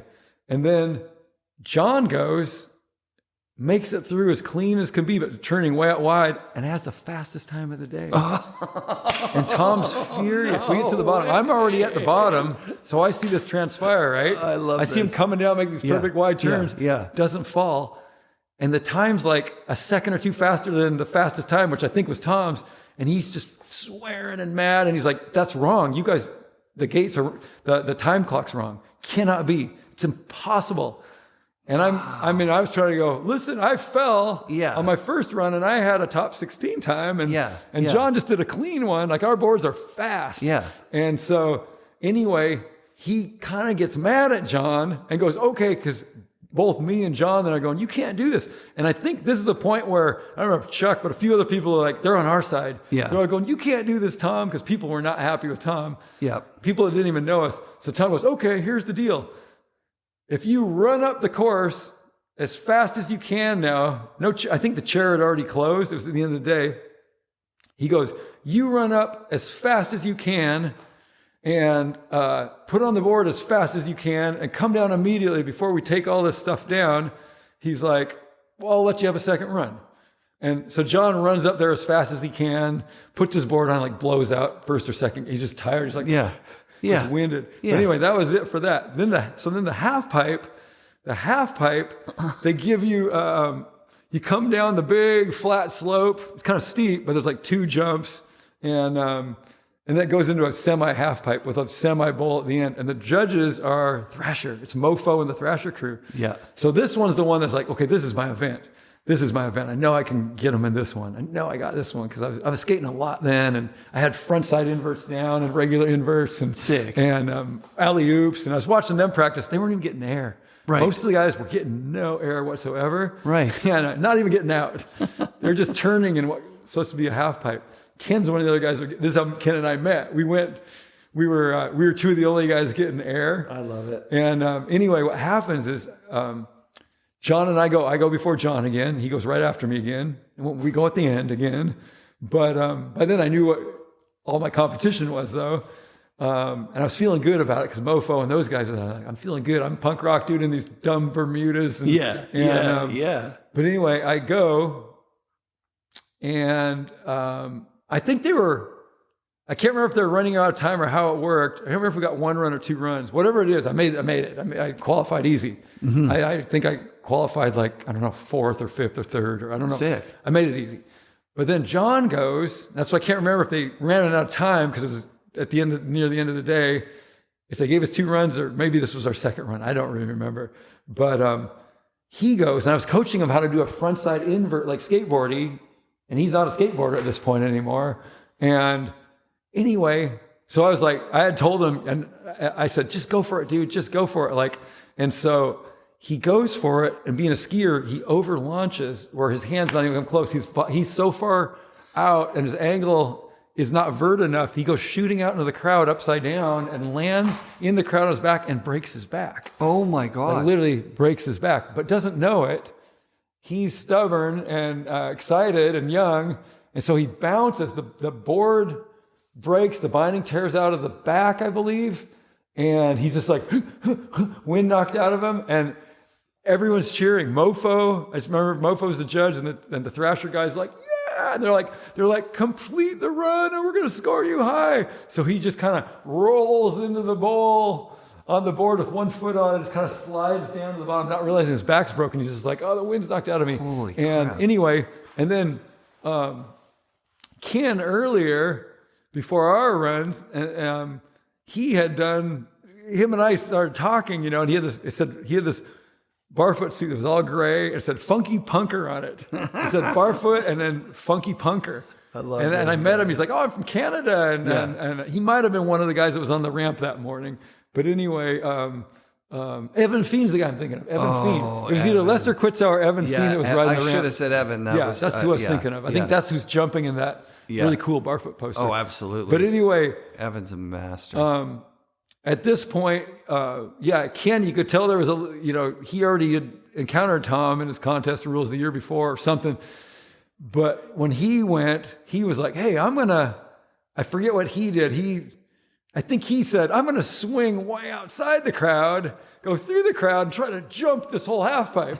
And whatever it is, I think he came shooting through, tried to jump and just slams into the other wall. And I just remember his glasses and his gloves, everything flies. And that's kind of how we got to know each other, right? Amazing. But then when he saw John's run later, he's like, yeah, like jumped into the crowd and landed on his back, on his head and his back. And John ended up breaking his back in the middle. Oof, and, that's not good. And anyway, so we go Sunday, the last day's coming up where the finals are going to be, and we're staying at a youth hostel in Truckee, and it turns out the Avalanche guys are there, and this is before I knew them. Yeah. So there's other guys there like, oh, we have a snowboard company too, and they're looking at John and my boards, and they're like, oh, well, the ones I had were even more hippie looking than any of those. They had splatters all over them, and they're looking at our stuff, and they were trying to make a reasonable looking board that you could sell. I wasn't. Did they have the wait? No, sorry, I'm mixing the early Barfoot stuff up with. Yeah. You haven't mentioned him yet, but PD did some stuff at that time. PD did for sure. Yeah, Crystal Ocean. And he had his brand was. He had the full skeleton guy. I believe, now he didn't do that till after this, but I can't remember. I don't think he was even there, but I remember he came out with Crystal Ocean. He might have been there. But he got his boards made wherever it was that Avalanche was getting those kicks made. Yeah. That's the same. Yeah, so that was spot. later. That was a little later. Yeah. The kicks and all that were. Oh, Avalanche the at this kicks are time. way later. Yeah, 88, Avalanche still had 87, fins 88. and no steel edges or anything. And right. Damien wasn't Damien yet. No. Damien didn't qualify. Damien was there. Oh, wow. He didn't even They qualify. were the ironing boards at that point with the They weren't pointy even ironing noses. boards. At this point, they weren't ironing boards yet. Oh, they weren't even that. They became ironing boards a year, no more, like two years later, maybe. 86. Yeah, because this is 84. Holy. This is early 84. This is like not the end of 84. This is spring. These are handmade garage boards. This is like April or March, probably March of 84. So handmade garage boards from Avalanche. Yeah, so they were in the same youth hostel as us. So, Jeez, man. So maybe Tom Burt was with us, but I know Chris was there. Chris was there, and I forget the other buddy they had. But anyway, they maybe Jim Zellers or something. Jim Zellers. Yeah, it's probably Jim Zellers. That makes sense. But because I don't recall Tom Burt, but he probably was there. Yeah, but he lives. Who knows? He lives close enough. South Shore or something, wasn't he? Yeah. No, he was in North Beach. Yeah, that's what I'm saying. He's close enough. He might not have been in the youth hostel. Yeah. But anyway, in the middle of the night, John. There's one more day to go of the finals. John wakes up. He's got in the middle of the night to pee, and he just collapses. No. And anyway, in the morning when I could see him, I was like, whoa, looked like the Hunchback of Notre Dame. It was contorting all his muscles. And he's like, something's wrong. I'm having spasms. We didn't think broken back because to us, that's a serious thing. Yeah, Instead, we're like, whoa, you got to spasm me back. And so he ends up, anyway. Poor dude. He's almost throwing up. He's in so much pain. Of course. But he's like, hey, go get your final run in the half pipe. Just go get that. Yeah. And I was like, are you sure? So I helped him in the car. He drove because he said hanging on the steering wheel helped. He just hugged the steering wheel. So he waited down below while I did the half pipe run. I had to skip everything else because I did the half pipe run. And anyway, they DQ'd me. I didn't know because I had to leave before the whole thing was before they judged. Yeah. But I think I put in a pretty good run.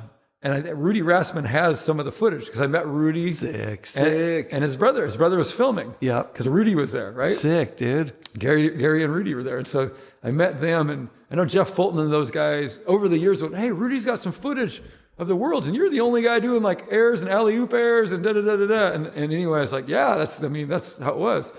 And Damien could do airs, but they didn't qualify him either. I didn't know Damien yet, but he dislocated his shoulder after it was over. He didn't qualify for the finals, but he was like working on his airs and he dislocated his shoulder after it was over. Damn. And I had dislocated mine the year before, so I was with his mom and him, and he was a young kid, and I was like, hey, it's going to be cool. You'll be fine. You'll be fine. Look, I'm yeah, fine just now. 6 weeks and nothing, and then you're fine. And that's how I first met Damien, and I didn't realize he was the brother of who I was at the youth hostel with. But had no idea that he'd become Damien, the great Damien. Yeah. But anyway, in the finals, this is what I didn't know, is I thought, I know there's bias. Yeah. But I'm going to get at least top 3. I got to get, because most of these other guys aren't. You're the only one doing stuff. And I'm doing, yeah. I did I did a front side invert, and I did some alley oops, and the backside wall didn't have much. So you just do a big old sweep and carve and come back, and and get it. And I did some frontside airs, some big frontside airs, like head height of the people. There's a picture that turns out Barfoot had from Scott Starr that we bought from Scott Starr recently, sick. Where I thought it was Damien. Barfoot came up to do a show like 15, 20 years ago at SnowCon where it was like, meet Chuck Barfoot. And he, John Logic had like drinks and a show, and he did a slideshow of his history. And in it, a picture comes up and everyone's like, oh, it's Damien doing a big old air. And I forgot, like, oh yeah, wait, I looked like Damien back then.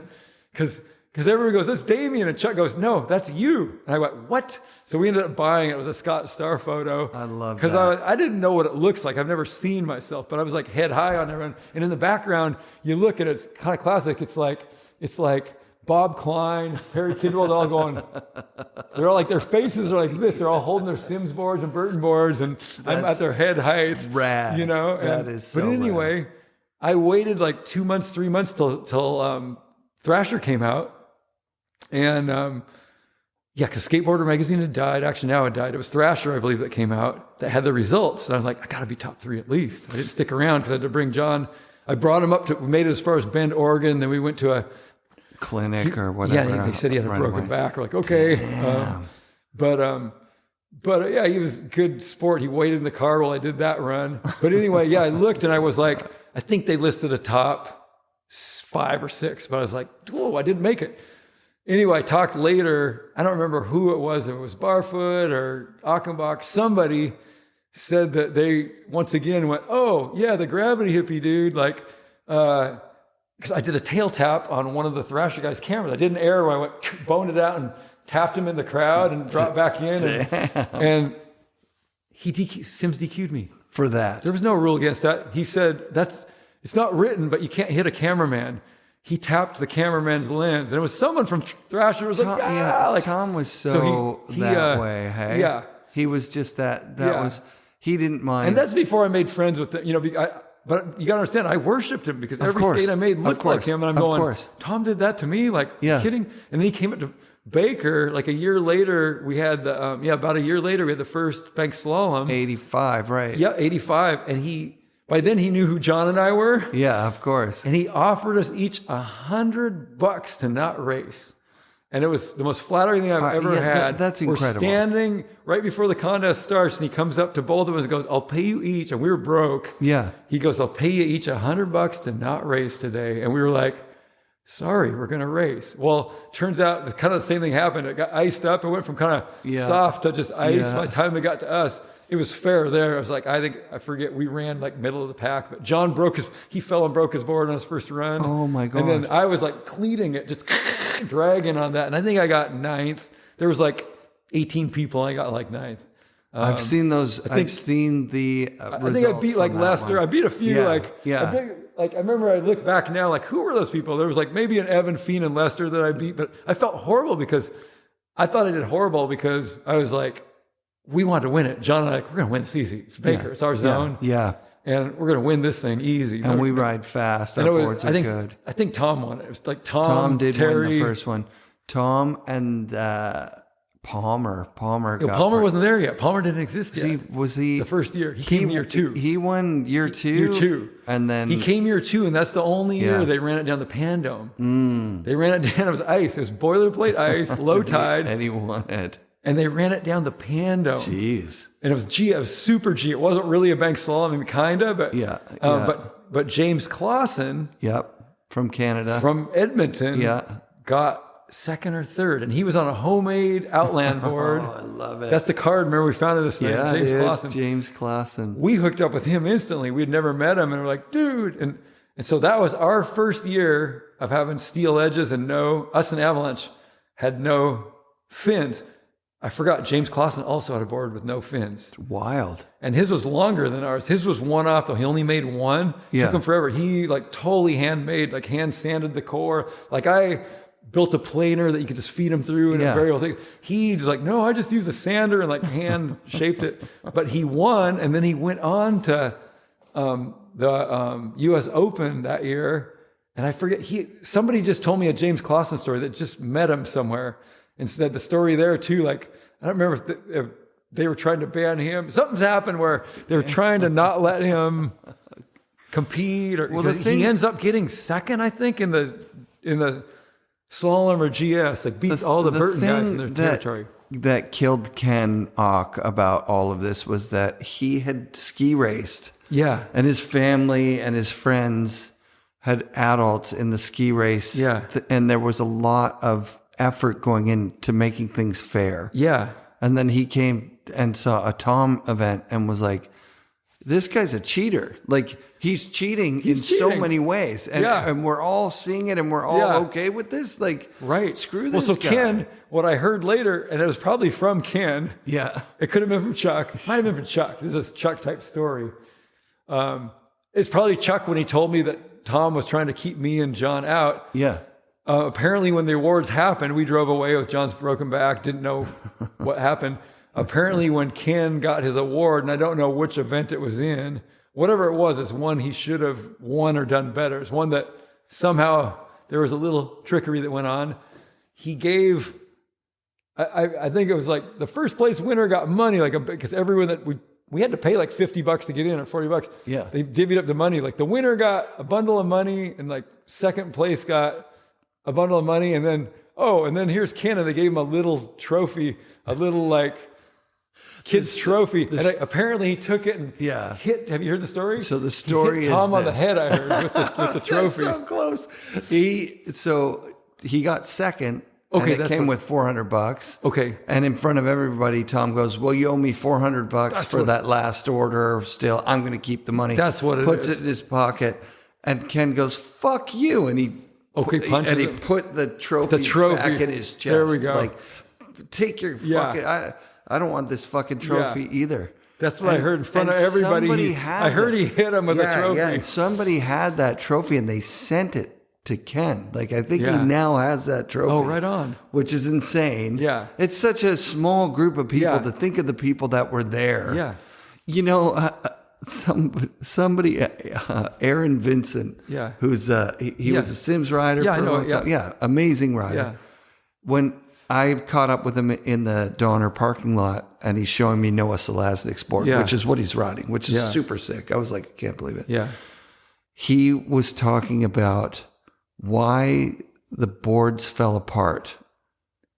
And I don't know which board he was talking about, but he said that he'd heard that Ken Hockenbach was ashing out his joints in the mold. It was such a bizarre thing to hear. Yeah. I was like, that's just funny. Amazing. Yeah. Oh, yeah, it was H Street board. He was like, Yeah. I heard these all delaminated because Ken Hockenbach was ashing out. I'm like, that's so far from any reality. How could that even be? Right. Ken didn't make boards. Yeah. At H Street. That's That's Magnuson. Exactly. That's Tony Mack. Well, yeah, we've heard plenty of stories like that here too, like the girl that had patchouli oil. Yeah, the Our edge would delaminate because she had patchouli oil. Maybe a few did, but not all of them. Because after she quit, she did have a lot of patchouli oil on, but after she quit, they still delamed the edges.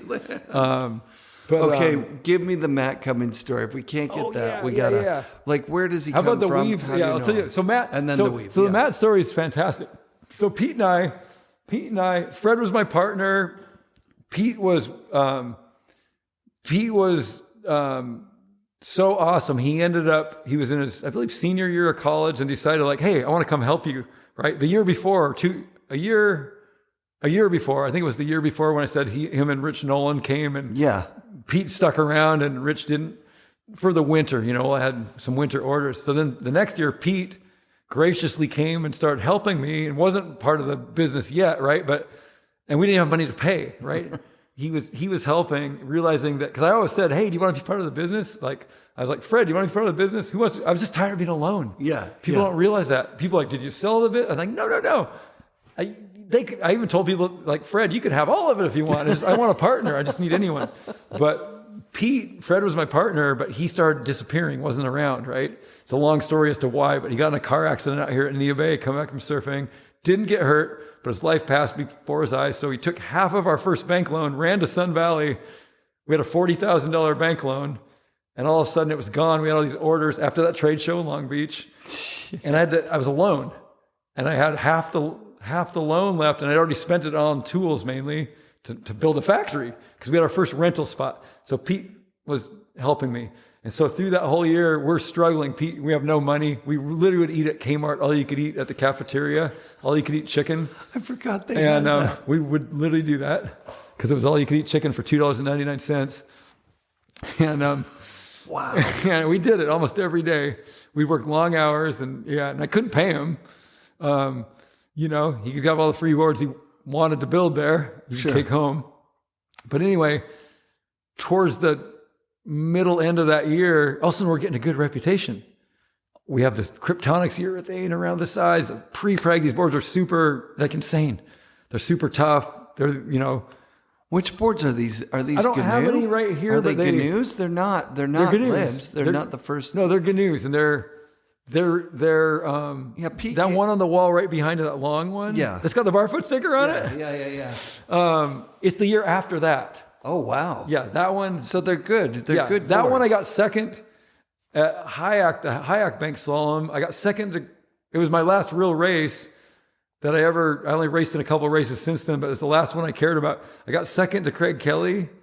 I beat Dano and all those guys. Congrats. And Rankwit, of course.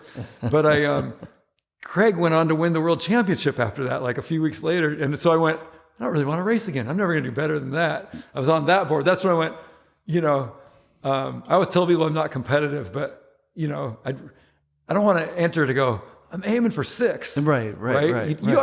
We want to win. Of course. I wanted to beat Craig, but I got second. That felt good enough because he went on to win the Worlds that year.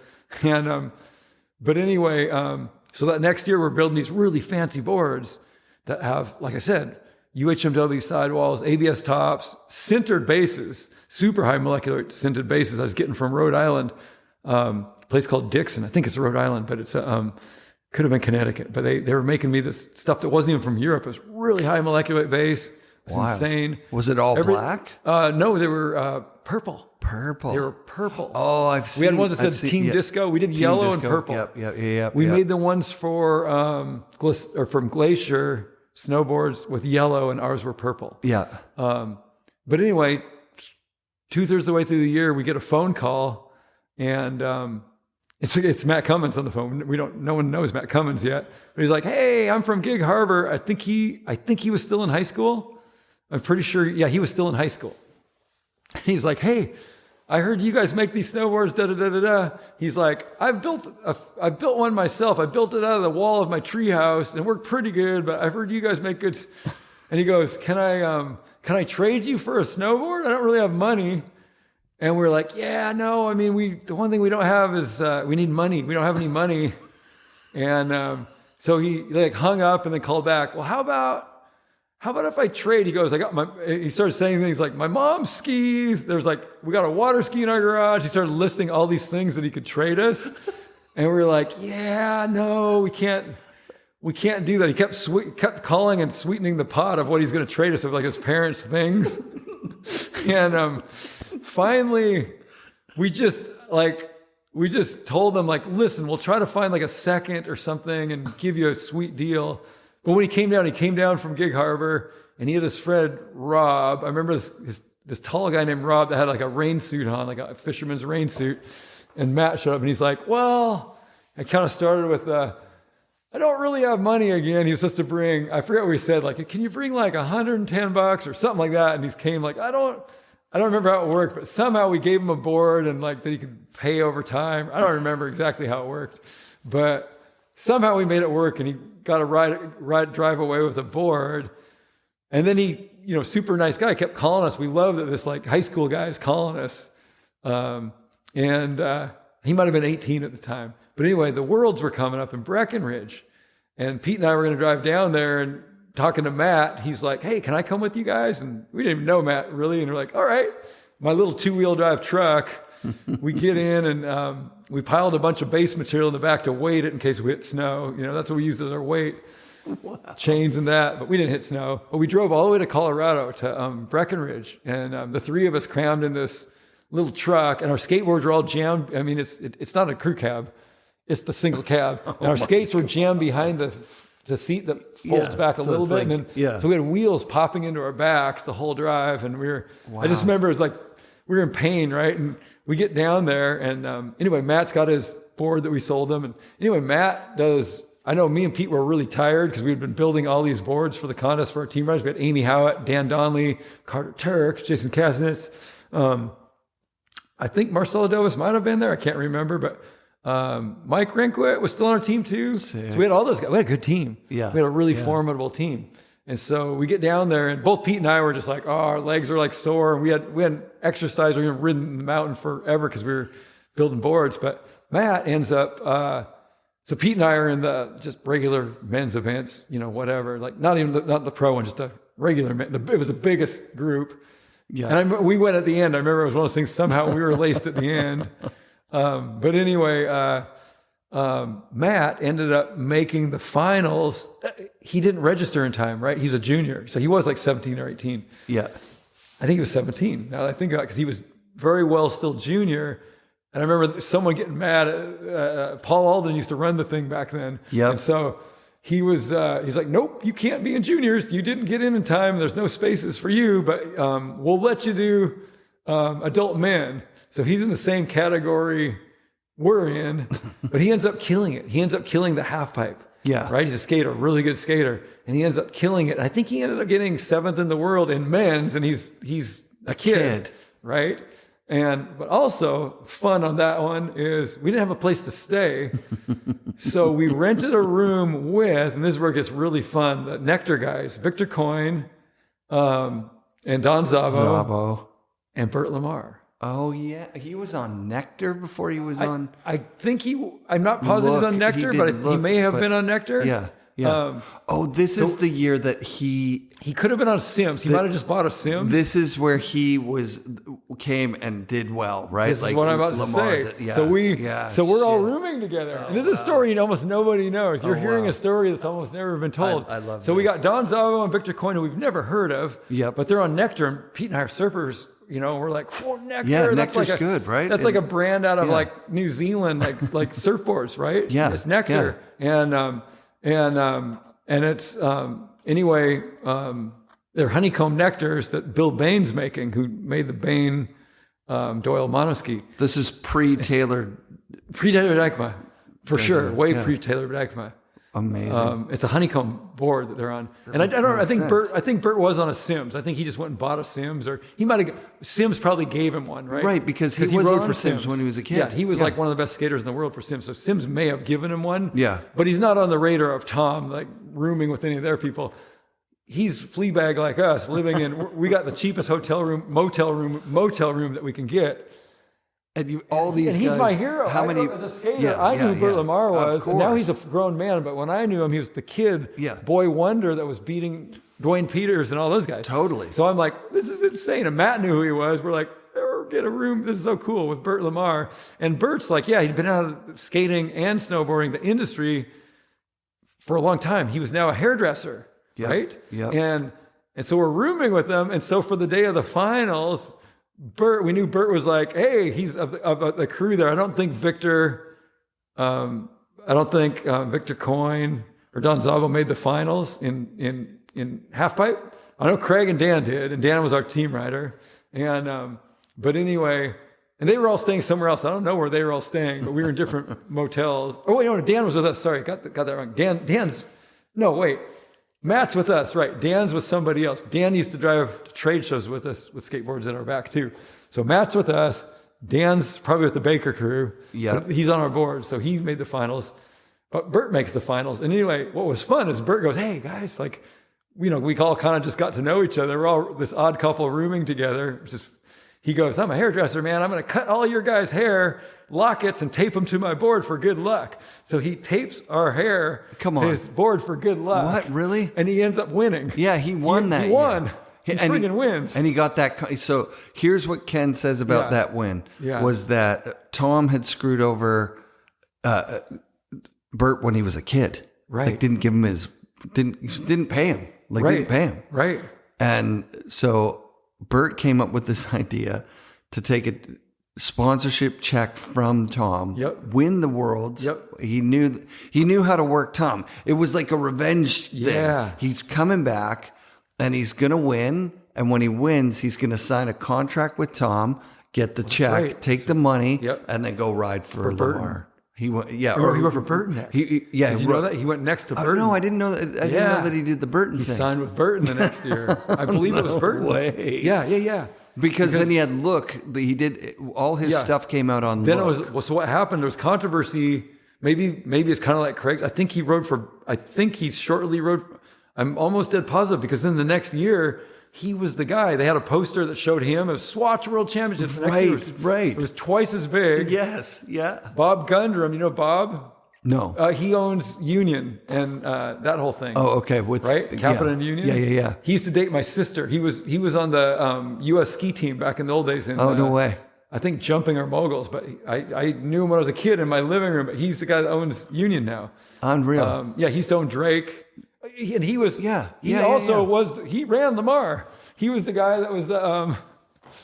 He was at Ride for a while too. He's the guy. So what happens is he kind of wiggles his way into convincing Swatch Switzerland that he could run their company over here or be the man. Mm-hmm. And so all of a sudden he's kind of in charge of Swatch, I think for at least maybe all the US or West Coast of North America or something. He's the one that sets up the idea of let's sponsor snowboarding, right? He's a hardcore ski dude. He's not a snowboarder yet himself. So he's the guy that promotes it all. And I'm laughing because I know this guy. I'm like, I used to date my sister. That's amazing. But it's all of a sudden highbrow. Swatch is huge. Yeah. And Bert's the man everyone's looking at now, right? And I believe he was riding a Burton board. Maybe I'm wrong. It wasn't Lamar yet for sure. It wasn't. I don't think it was Look yet either. It wasn't Look yet. I don't think it was Look yet. Right. I don't think it was Look yet. Because that happens pretty quick. I might be wrong, but because he is on a Look. I think he's on a Look when he does the pajamas thing, which is the next year. The next year. Because and this is why I think he was on Burton temporarily and maybe got into a Dorfman contract dispute also. Sick. Because now it's the next year, and so we're not rooming with him. He's highbrow now. We're still dirtbags. Yeah, he's the world champ. He's the world champ. Yeah. But we're still pulling for him. We like Bert, right? He's our bro. Yeah. But what happens is Bert, he got to go near the end of each run to see how everyone's doing. Because he's a Burton guy and Paul Alden's running the thing, and so he goes into his final run. They get 2 runs, but the final run, the first one was I think he was kind of in there, but not first place. His final run. He goes in and he's trying to work the crowd. So he hits a couple hits and then rolls out on the deck and does this to the crowd, to pump everyone up, and then catches his edge and falls. And I remember seeing it. Yeah. I remember seeing it. Yeah. And I don't remember if he fell on the deck or fell into the bowl, but it ruins his run. His run's over basically. And he can't win. And that's it. He can't win. He can't win. And they might have taken the combined 2 runs back then. I'm not sure. Whatever it is, he's not going to win. Yeah. Right? Yeah. And then on the other hand, Damien at the time, and by then I know Damien, right? Yeah. Damien slays everybody. It's not even close. He's crushing. He's on the color crayon shaped board that doesn't flex with hard boots. Yeah, the reflex. But he beats everybody. It's not even close. Yeah. It's his and nobody else's, right? And Craig was legitimately second or something like that. Yeah. So anyway, the results. Everyone starts hearing about the results before it's officially announced, and it kind of leaks out. And it's I think it was Craig that won, if I remember right. Craig won the second. Craig won. Damien second. Bert's way at the end, right? Because he fell. Yeah. He's way at the end, but he's a Burton guy, right? And so all of a sudden we hear this word leaks out from the judges, because the judges are even pissed that Paul Alden, I don't know who did it, but someone at Burton, the speculation was Paul, because somebody made pictures of Paul Alden and flew him on helium balloons at the awards banquet, no Paul Alden, which is funny now because we became best friends with Paul since then. Yeah. He quit Burton and became everyone's best friend. He's a really nice guy. Yeah. He's unreal. But at the time, and we were bummed because we paid for the sponsorship, like a lot of brands did, to have our banner there. Yeah. And they didn't put our banner up. They rolled out we were kind of being punk rock. Yeah. But Mervyn helped us make it. He bought some old rotten sailcloth that stunk. We put our own grommets in it. We rolled it out and we painted with spray. Everyone else had official my God. Swatch, Sims, Burton, and ours. Well, no wonder was they spray didn't put cans. it up. It showed a family, a dad, mom, son, daughter, and a kid, all with one eye, and a nuclear bomb coming from their end flying at them.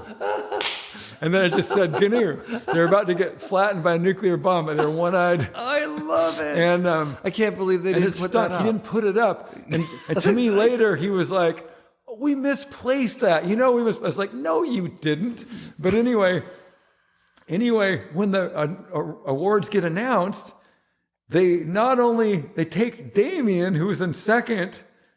He's either second or third, whatever place he was in. They give Bert his place.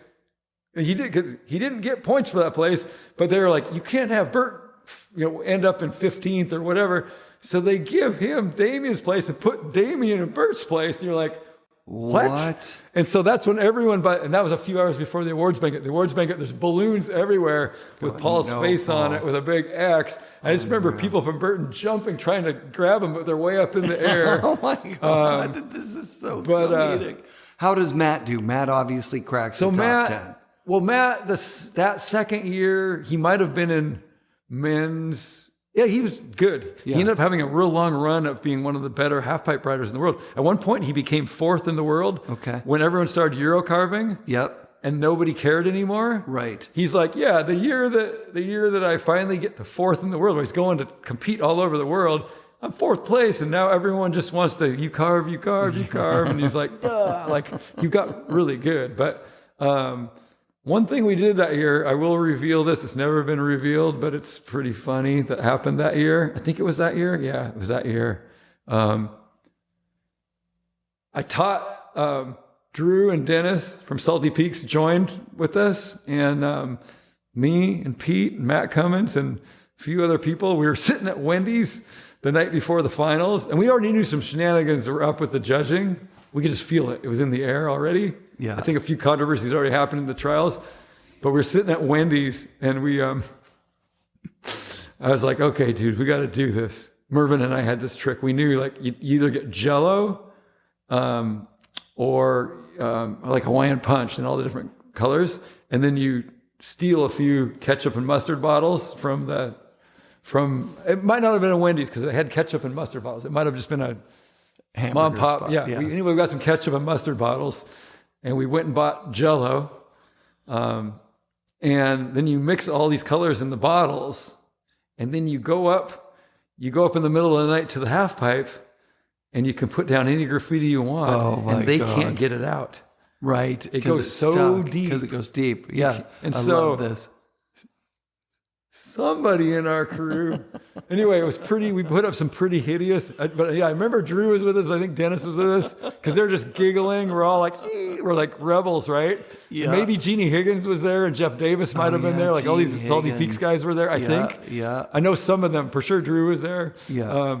But we're all of a sudden painting all the walls with graffiti, and it's kind of gnarly. Yeah. We're kind of having fun. Yeah. There was maybe some bestiality pictures and things that, but anyway, so we wake up the next day and we wake up a little bit late because we were out in the middle of the night and there's a commotion. The word is the finals were delayed. They're like, yeah, there's a delay. Someone vandalized the half pipe. So by the time we get there, it's like mud brown everywhere and just people axing and digging and scraping and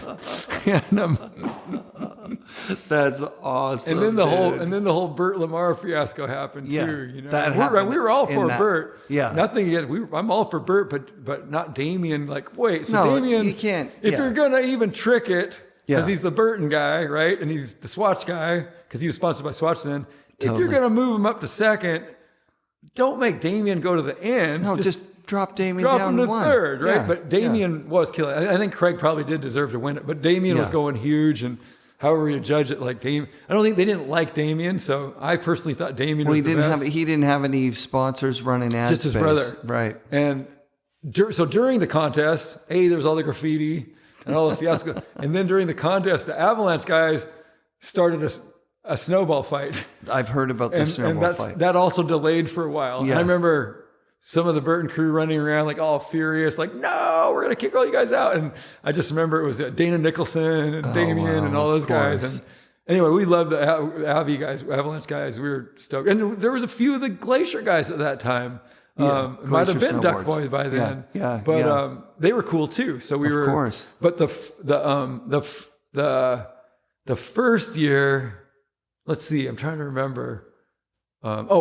This was the first year after the first world champ, or the first Breckenridge contest. 85. That's when Dave Weaver 86. mixes in. Yeah. After that one, I get a call from Dave Weaver after that contest, that first one where Burt Lamar won.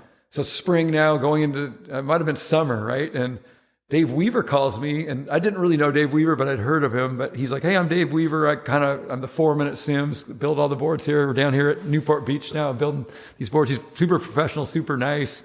And he's like, "Tom Sims wants you to come work for us. Like, we want you to set up the factory for Vision." And Wow. And anyway, I was like, "Whoa, this is like," I was literally making nothing. I was living with my mom, eating Kmart.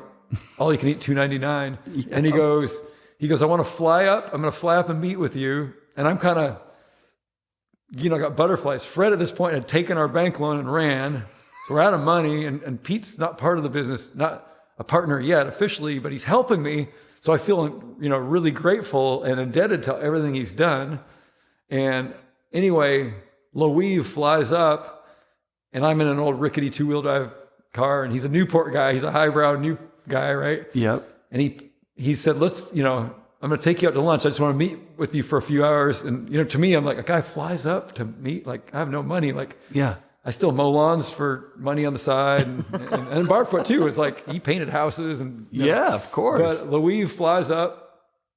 And anyway, being who I was and feeling a little punk rock, I was like, this is a Noop's highbrow guy. I was like, just for fun, like, I'm going to take him to the Kmart cafeteria for lunch. And so when I pick him up, he goes, "Take me wherever you want to go to lunch. Where's your favorite place to go?" And I go, "Hey, Kmart cafeteria." And I realized right then and there, he was so in a different world. He didn't even know what I was talking about. He didn't realize it was a joke. He's like, "Sounds great." And he's like, "This is a good place." Like, he starts to ask me about it. I was like, Kmart cafeteria. I'm waiting for the joke, the punchline to land, and realizing all of a sudden I'm kind of embarrassed for him. Like, this is, he's in a different world of money than I'm living somewhere from else. Newport Beach, California. He's never heard of a Kmart. I start driving to White cafeteria. Center, which is kind of, back then it was kind of the sketchy part of town. And we're driving, and I was like, well, how about Chinese food instead? So I took him to a place that was, to me, was highbrow. My dad and I used to go there when we're feeling like we had enough money. Yeah. It was just a regular Chinese restaurant that was probably like $4.95 a piece or something. Sure. And I took him there then, and it was called King Waz and Burien. So we sat there, and I was like, wow, he's paying for this. Like, he's paying for my meal. Expensive but this meal. is what he said. He goes, "We'll give you right now." He goes, he was recruiting. He goes, "If you come down and set this thing up," it turns out it's the job Shakek ended up getting it when I said no. He gave me like a week to think about it. He goes, "I'll give you $40,000 a year." Holy shit. At the time, I'd just done a newspaper interview with the Highline, a little local paper. And I was like, someday, by the time I get older, I hope I can make $10,000 a year. That's my end goal someday. So he's going. I remember in the newspaper, like, if I could live in a bus and make $10,000 a year, I'd be stoked. Yeah. Live in a school bus. But he's going, "I'll give you $40,000 and I'll set you up with a place to live on Newport Beach." And he goes, this is what he said. He goes, and he knew I loved to surf, right? He knew enough about me. He'd figured it out through Tom. By then, Tom and I had become friends. Yeah. Right? Yeah. Because anyway, he was super nice. You can't, and he is a super nice guy. I've known him since. The Weave, man. He's a super great guy. He moved to Costa Rica years later, and everybody likes Loewe. Yeah. I got to know him really well over the years after that.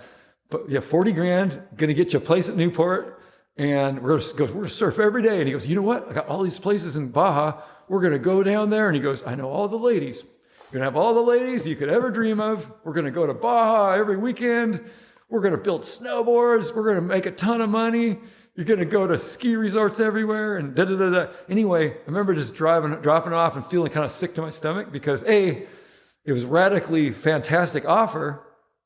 But I was thinking, yeah, I know Fred just took half the loan and ran.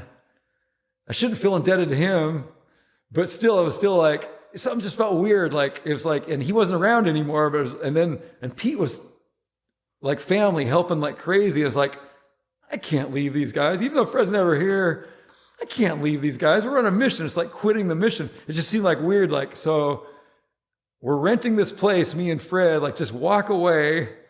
I know the loan has nothing left on it, but we already have all these customers. We have our GNU snowboards. Like, just walk away and be Sims. Something just didn't feel right. And the other thing, to be honest, I was a little intimidated, thinking, I know how to make these really high-end boards that are really slow and hard to make, but I don't think I'm not ready to do what he wants. It was intimidating. Like, he's like, we're going to make thousands of boards right off the first year. Oh, Jesus. And you know, you're going to be part of Vision and part of Sims and da-da-da. So on one hand, it was like, wow, this is the most flattering thing ever. But yeah, I called him a week later, like, yeah, I can't do it. So then found out later, I didn't know Shah. Yeah, Shah. Have you ever met Shah? No. So he's Ernie's partner in Snow Tech. At Capital One. Yeah. Rochester, New York. Oh, way before Ernie gets. Yeah. Do you know how Ernie got to San Diego? Yep, I sure do. The Powell Peralta store? Powell hired him, and then he gets there, and Powell, like, within days, like, yeah, I changed my mind. Yeah. So I actually reached out to Stacy Peralta on social media to be like, I'd like to interview you for the show about the Powell Peralta snowboards. Yeah. And he says, I don't remember any of that. And I gave him a bit of details about Ernie. And he goes, I fucking don't remember. Then I talked to Ernie. Ernie's like, dude, everything went through George. So George really wanted to do it. He'd tooled up all this stuff. He'd mocked some things up.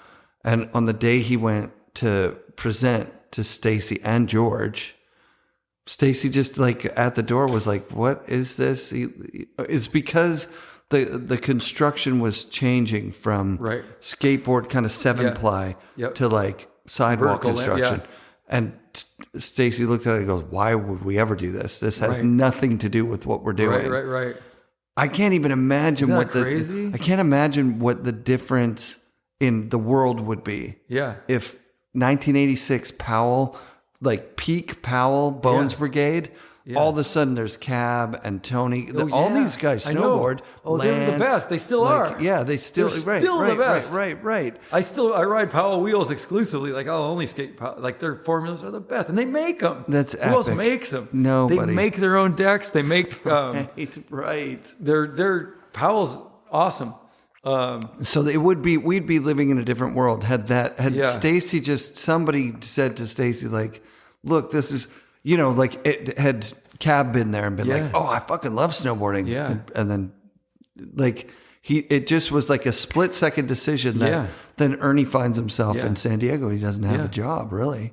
Right. That's that's when, okay. So I, right around that, actually, that might be the trade. That is the trade show, I believe, that Chuck led it. So to get home, Shady Brady bought our booth, and then Chuck let us stay in Santa Barbara, and Ernie was with him, staying, I think, living with him. I remember photos from that era. I think he was living with Chuck. When Chuck has the Chuck mobile. Yeah, because all of a sudden Chuck had this sidekick, Ernie, who we met, and like Ernie and I are the same age. So I was like, hey, he's like, Ernie's like, yeah, I moved out from Snow Tech, Rochester, and he goes, I'm working with Chuck now, and Chuck set us up. Fred and I lived in a treehouse for a few days. The guy was named Murphy, the airbrusher. He was the airbrusher for Matt Moore surfboards up in Santa Barbara, Carpinteria. Yeah. But we stayed in, what was it called? Is it Santa Claus Lane, or what's the name of the? There's a little town near Carpinteria where, anyway, it was, it's one of those that got covered with a landslide, like 20 years ago, where we heard that all these people died, and we were like, I wonder if that family with a tree. We stayed in the airbrusher for Matt Moore was an up and coming famous shaper in Santa Barbara for Rincon and everything.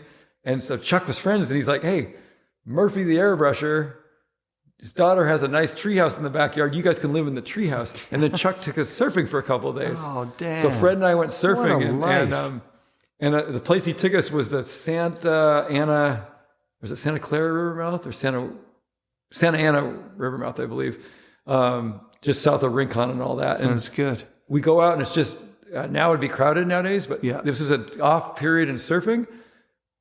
Fred and I paddle out and with Chuck, and the only other two surfers in the water is Kim Merrick, the #1 pro woman in the world, and her friend. And Fred and I are like, this can't be real, Chuck.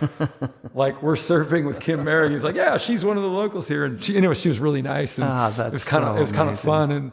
And I was like, geez, Chuck, this is like the best experience ever. We're with Chuck Barfoot, and surfing with Kim Merrick. And yeah, it was just so good. And then, yeah, that was, let us stay for a couple days. And then we drove up, and on the way back up, we slept in our board bags. We didn't have sleeping bags. We slept in our surfboard bags, and, it was pretty funny. But, that's awesome. But yeah, that's how, anyway, Matt Cummins, and he ended up, so he competes, he does well, and then okay. So Jamie told this story at his 30th. Yeah, that shit goes down with Windline, and GNU in the Pacific Northwest had like a kick-ass team for sure. It did. And Matt and Jamie's kind of working here, not even riding. Jamie Lynn, yeah. No, he didn't work here, but his friends all did. Okay, so But was his he buddies, riding? Poss, his best friend, was working here. I just was talking to So Poss Poss today. was working here. A bunch of those guys were all working here. But we all were hearing about Jamie, that they're best friends. Like, he's ripping. The best new ripper at Barb's Rep, this place in Auburn. He's the ripper at Barb's Rep, this new generation. Everyone was worshiping Jamie, right? So I guess Jamie was on GNU. Yeah, GNU for sure.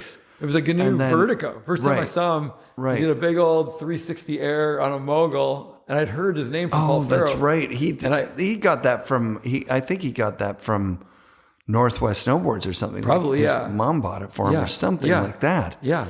But he says when GNU tanks, Gwen says, Jamie, we got nitro. Like, you're the best. We'll put you on nitro. It's super sick. Or, there is this new company that's the GNU guys. I can't tell you anything about it. Right. And Jamie just goes, well, what's Matt doing? Right? Like, if Matt... See, I didn't even know this story. That's awesome. Yeah. So if Matt... Because Gwen was one of the heads of marketing there. Right, I feel sorry for her. She was put in this situation that she would have never such a crappy situation, right? Because she was friends with us. Yeah. She knew us better than she knew the Windline guys, really. She worked for them, but she was our friend. Right. And so it's her job. We could tell she was in a tough position. Yeah, it's her job, right? Yeah. And so Jamie just goes, well, Matt's going to Lib, I'm going to Lib. Yeah. And so the very first... I don't know anything about the very first Lib boards other than the fact that Windline had looked at the skeleton, or some European dudes had looked at the skeleton. So what happened is... That's horrible. We presented the skeleton. Our silk screener, a guy named Mark Gale that worked... Vince Miller was our silk screener. It's called Industrial Screen Print down in Kent, Washington. Vince Miller did all of our silk screening, and one of his sidekick guys was a guy named Mark Gale, who... liked to do art on the side too, and he was a good, Washington butt rocker, like all of us were. We were punk rockers and butt rockers, and so he came out with this kick-ass skeleton art that he drew. Right, he drew that and he showed it to us as a concept. So we showed it to Windline, their marketing people, and Gwen was probably in the meeting at this time. I think, she worked for them probably at this time. Yeah, she may have just been starting, or maybe was about to start, but. They had a marketing guy named Bill McGowan, and just their sales guys. They seemed big, but there's probably 6 people at the table from their company that were decision makers. And Pete and I and Fred, I believe, I think Fred was around for this meeting. We showed him this art, like, hey, this is one of our graphics for next year. We want to do this. And we were the ones that did the graphics, right? Yeah. It was our own. But I think they had just signed the exclusive world contract. So then they knew they had us by the balls. This is what I'm guessing the psychology was. Sure. But they looked at the skeleton and they all went, that's the dumbest thing I've ever seen. They're like, that would be good novelty for one board, like just one board, like for a wall or something. But that's the dumbest idea ever. So anyway... So when they didn't pay us, they decided to start nitro. So it was getting a little like, we were getting suspicious something was up, because they'd send guys over from Windline to watch when we were designing boards. Like, how do you draw these out and do blueprints to send to Paul A? And they would follow every step. Can we just watch? And then we went over there one day and we looked on Bill's desk. There's a nitro. It says nitro. He's drawing a comp for a graphic, and we're like, well, what's that? Wasn't the nitro supposed to be a nitro board at first in the GNU line? It was like the GNU nitro. That's what he said. That's the story. That's the line. So he goes, it's a GNU nitro. We're like, well, how come it doesn't say GNU? It's a huge nitro. I haven't placed the logo yet. We're like, where's it going to fit? And we knew instantly. We were like, dude, like, come on, man, like. the graphic for the other side just said Nitro 2.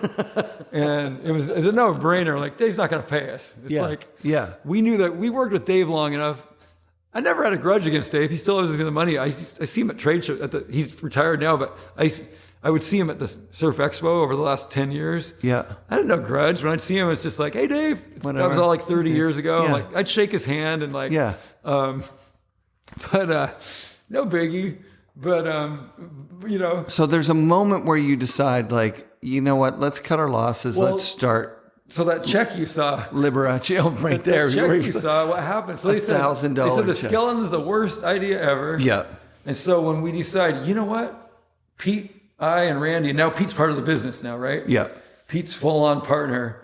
And the three of us go, you know what, Fred's going to pursue their money with a lawyer who's never going to win, in our opinion. We're going to pay off all the debt, even though technically we're not responsible for any of it anymore. Right, but these are your relationships. Technically, Fred would be. I never understood why you did that, but now I do understand because these are your closest partners. You can't go to some other epoxy guy. You can't go to some other. Plus, we just don't want to screw anyone. I didn't understand how corrupt businessmen are. Like the idea of going bankrupt or not paying someone. Like no, you're a failure if you'd go. Sure, someone could have all hell break loose and go bankrupt once, but if, say, you're someone in a high position that's been bankrupt 6 times now, and then you like lead a country, like what? Like, but you're not a businessman. You're not a businessman, right? People are like he's a businessman. Like, you're not a businessman, man. It's going to be the president of my country. You're excused to go bankrupt once, but for me, no. I couldn't live myself if I went bankrupt once. We've never gone bankrupt. Yeah. We didn't have any money. We started with no money. We never had an investor. Even when Quick came in, they didn't put any money into us. They didn't. Right. We sold it to them the price of paying off our loan. Yeah. They didn't go, and here's a seed money on top of it. People all thought there was seed money. Yeah. Like I know Paul was going, oh, this is going to be great with our team riders. We're going to have seed money. Like there was no seed money. They're like, okay, now you get to use our banking. Yes. Right? So we didn't have to go to the bank for loans anymore. But that was it. Right. And literally, so we've always ran the business as business, but we're pretty good at it because we're used to not having anything. Right. So we're used to. So anyway, Liberace Technologies, is that what the name is right off the bat? No. So I started building skateboards I was always building skateboards. I had a brand I called Dead Tree skateboards. Yeah. When I first met Pete, I built him a Dead Tree skateboard and he broke it. And I was like, how'd you break it? He's like, I was jumping off a curb. He was just getting back into skating. He skated in the 70s. Yeah. Like 70, I think 76, 77, the era where I wasn't allowed to skate. Yeah. He was full on, him and his brother into it. Sick. And then Mervin and I got him back into it when he started hanging out with us. Like we were, and I was building Dead Trees. I was like, dude. Mervin's a real dude. He's a real dude. He's a buddy of mine. And like from school, high school? No, I met him. It's another kind of long story, but I bought a wetsuit at a place by Northgate. It's called the Good Sport. It was a ski store. Yeah. Ski sailboard store back in like it was probably 83.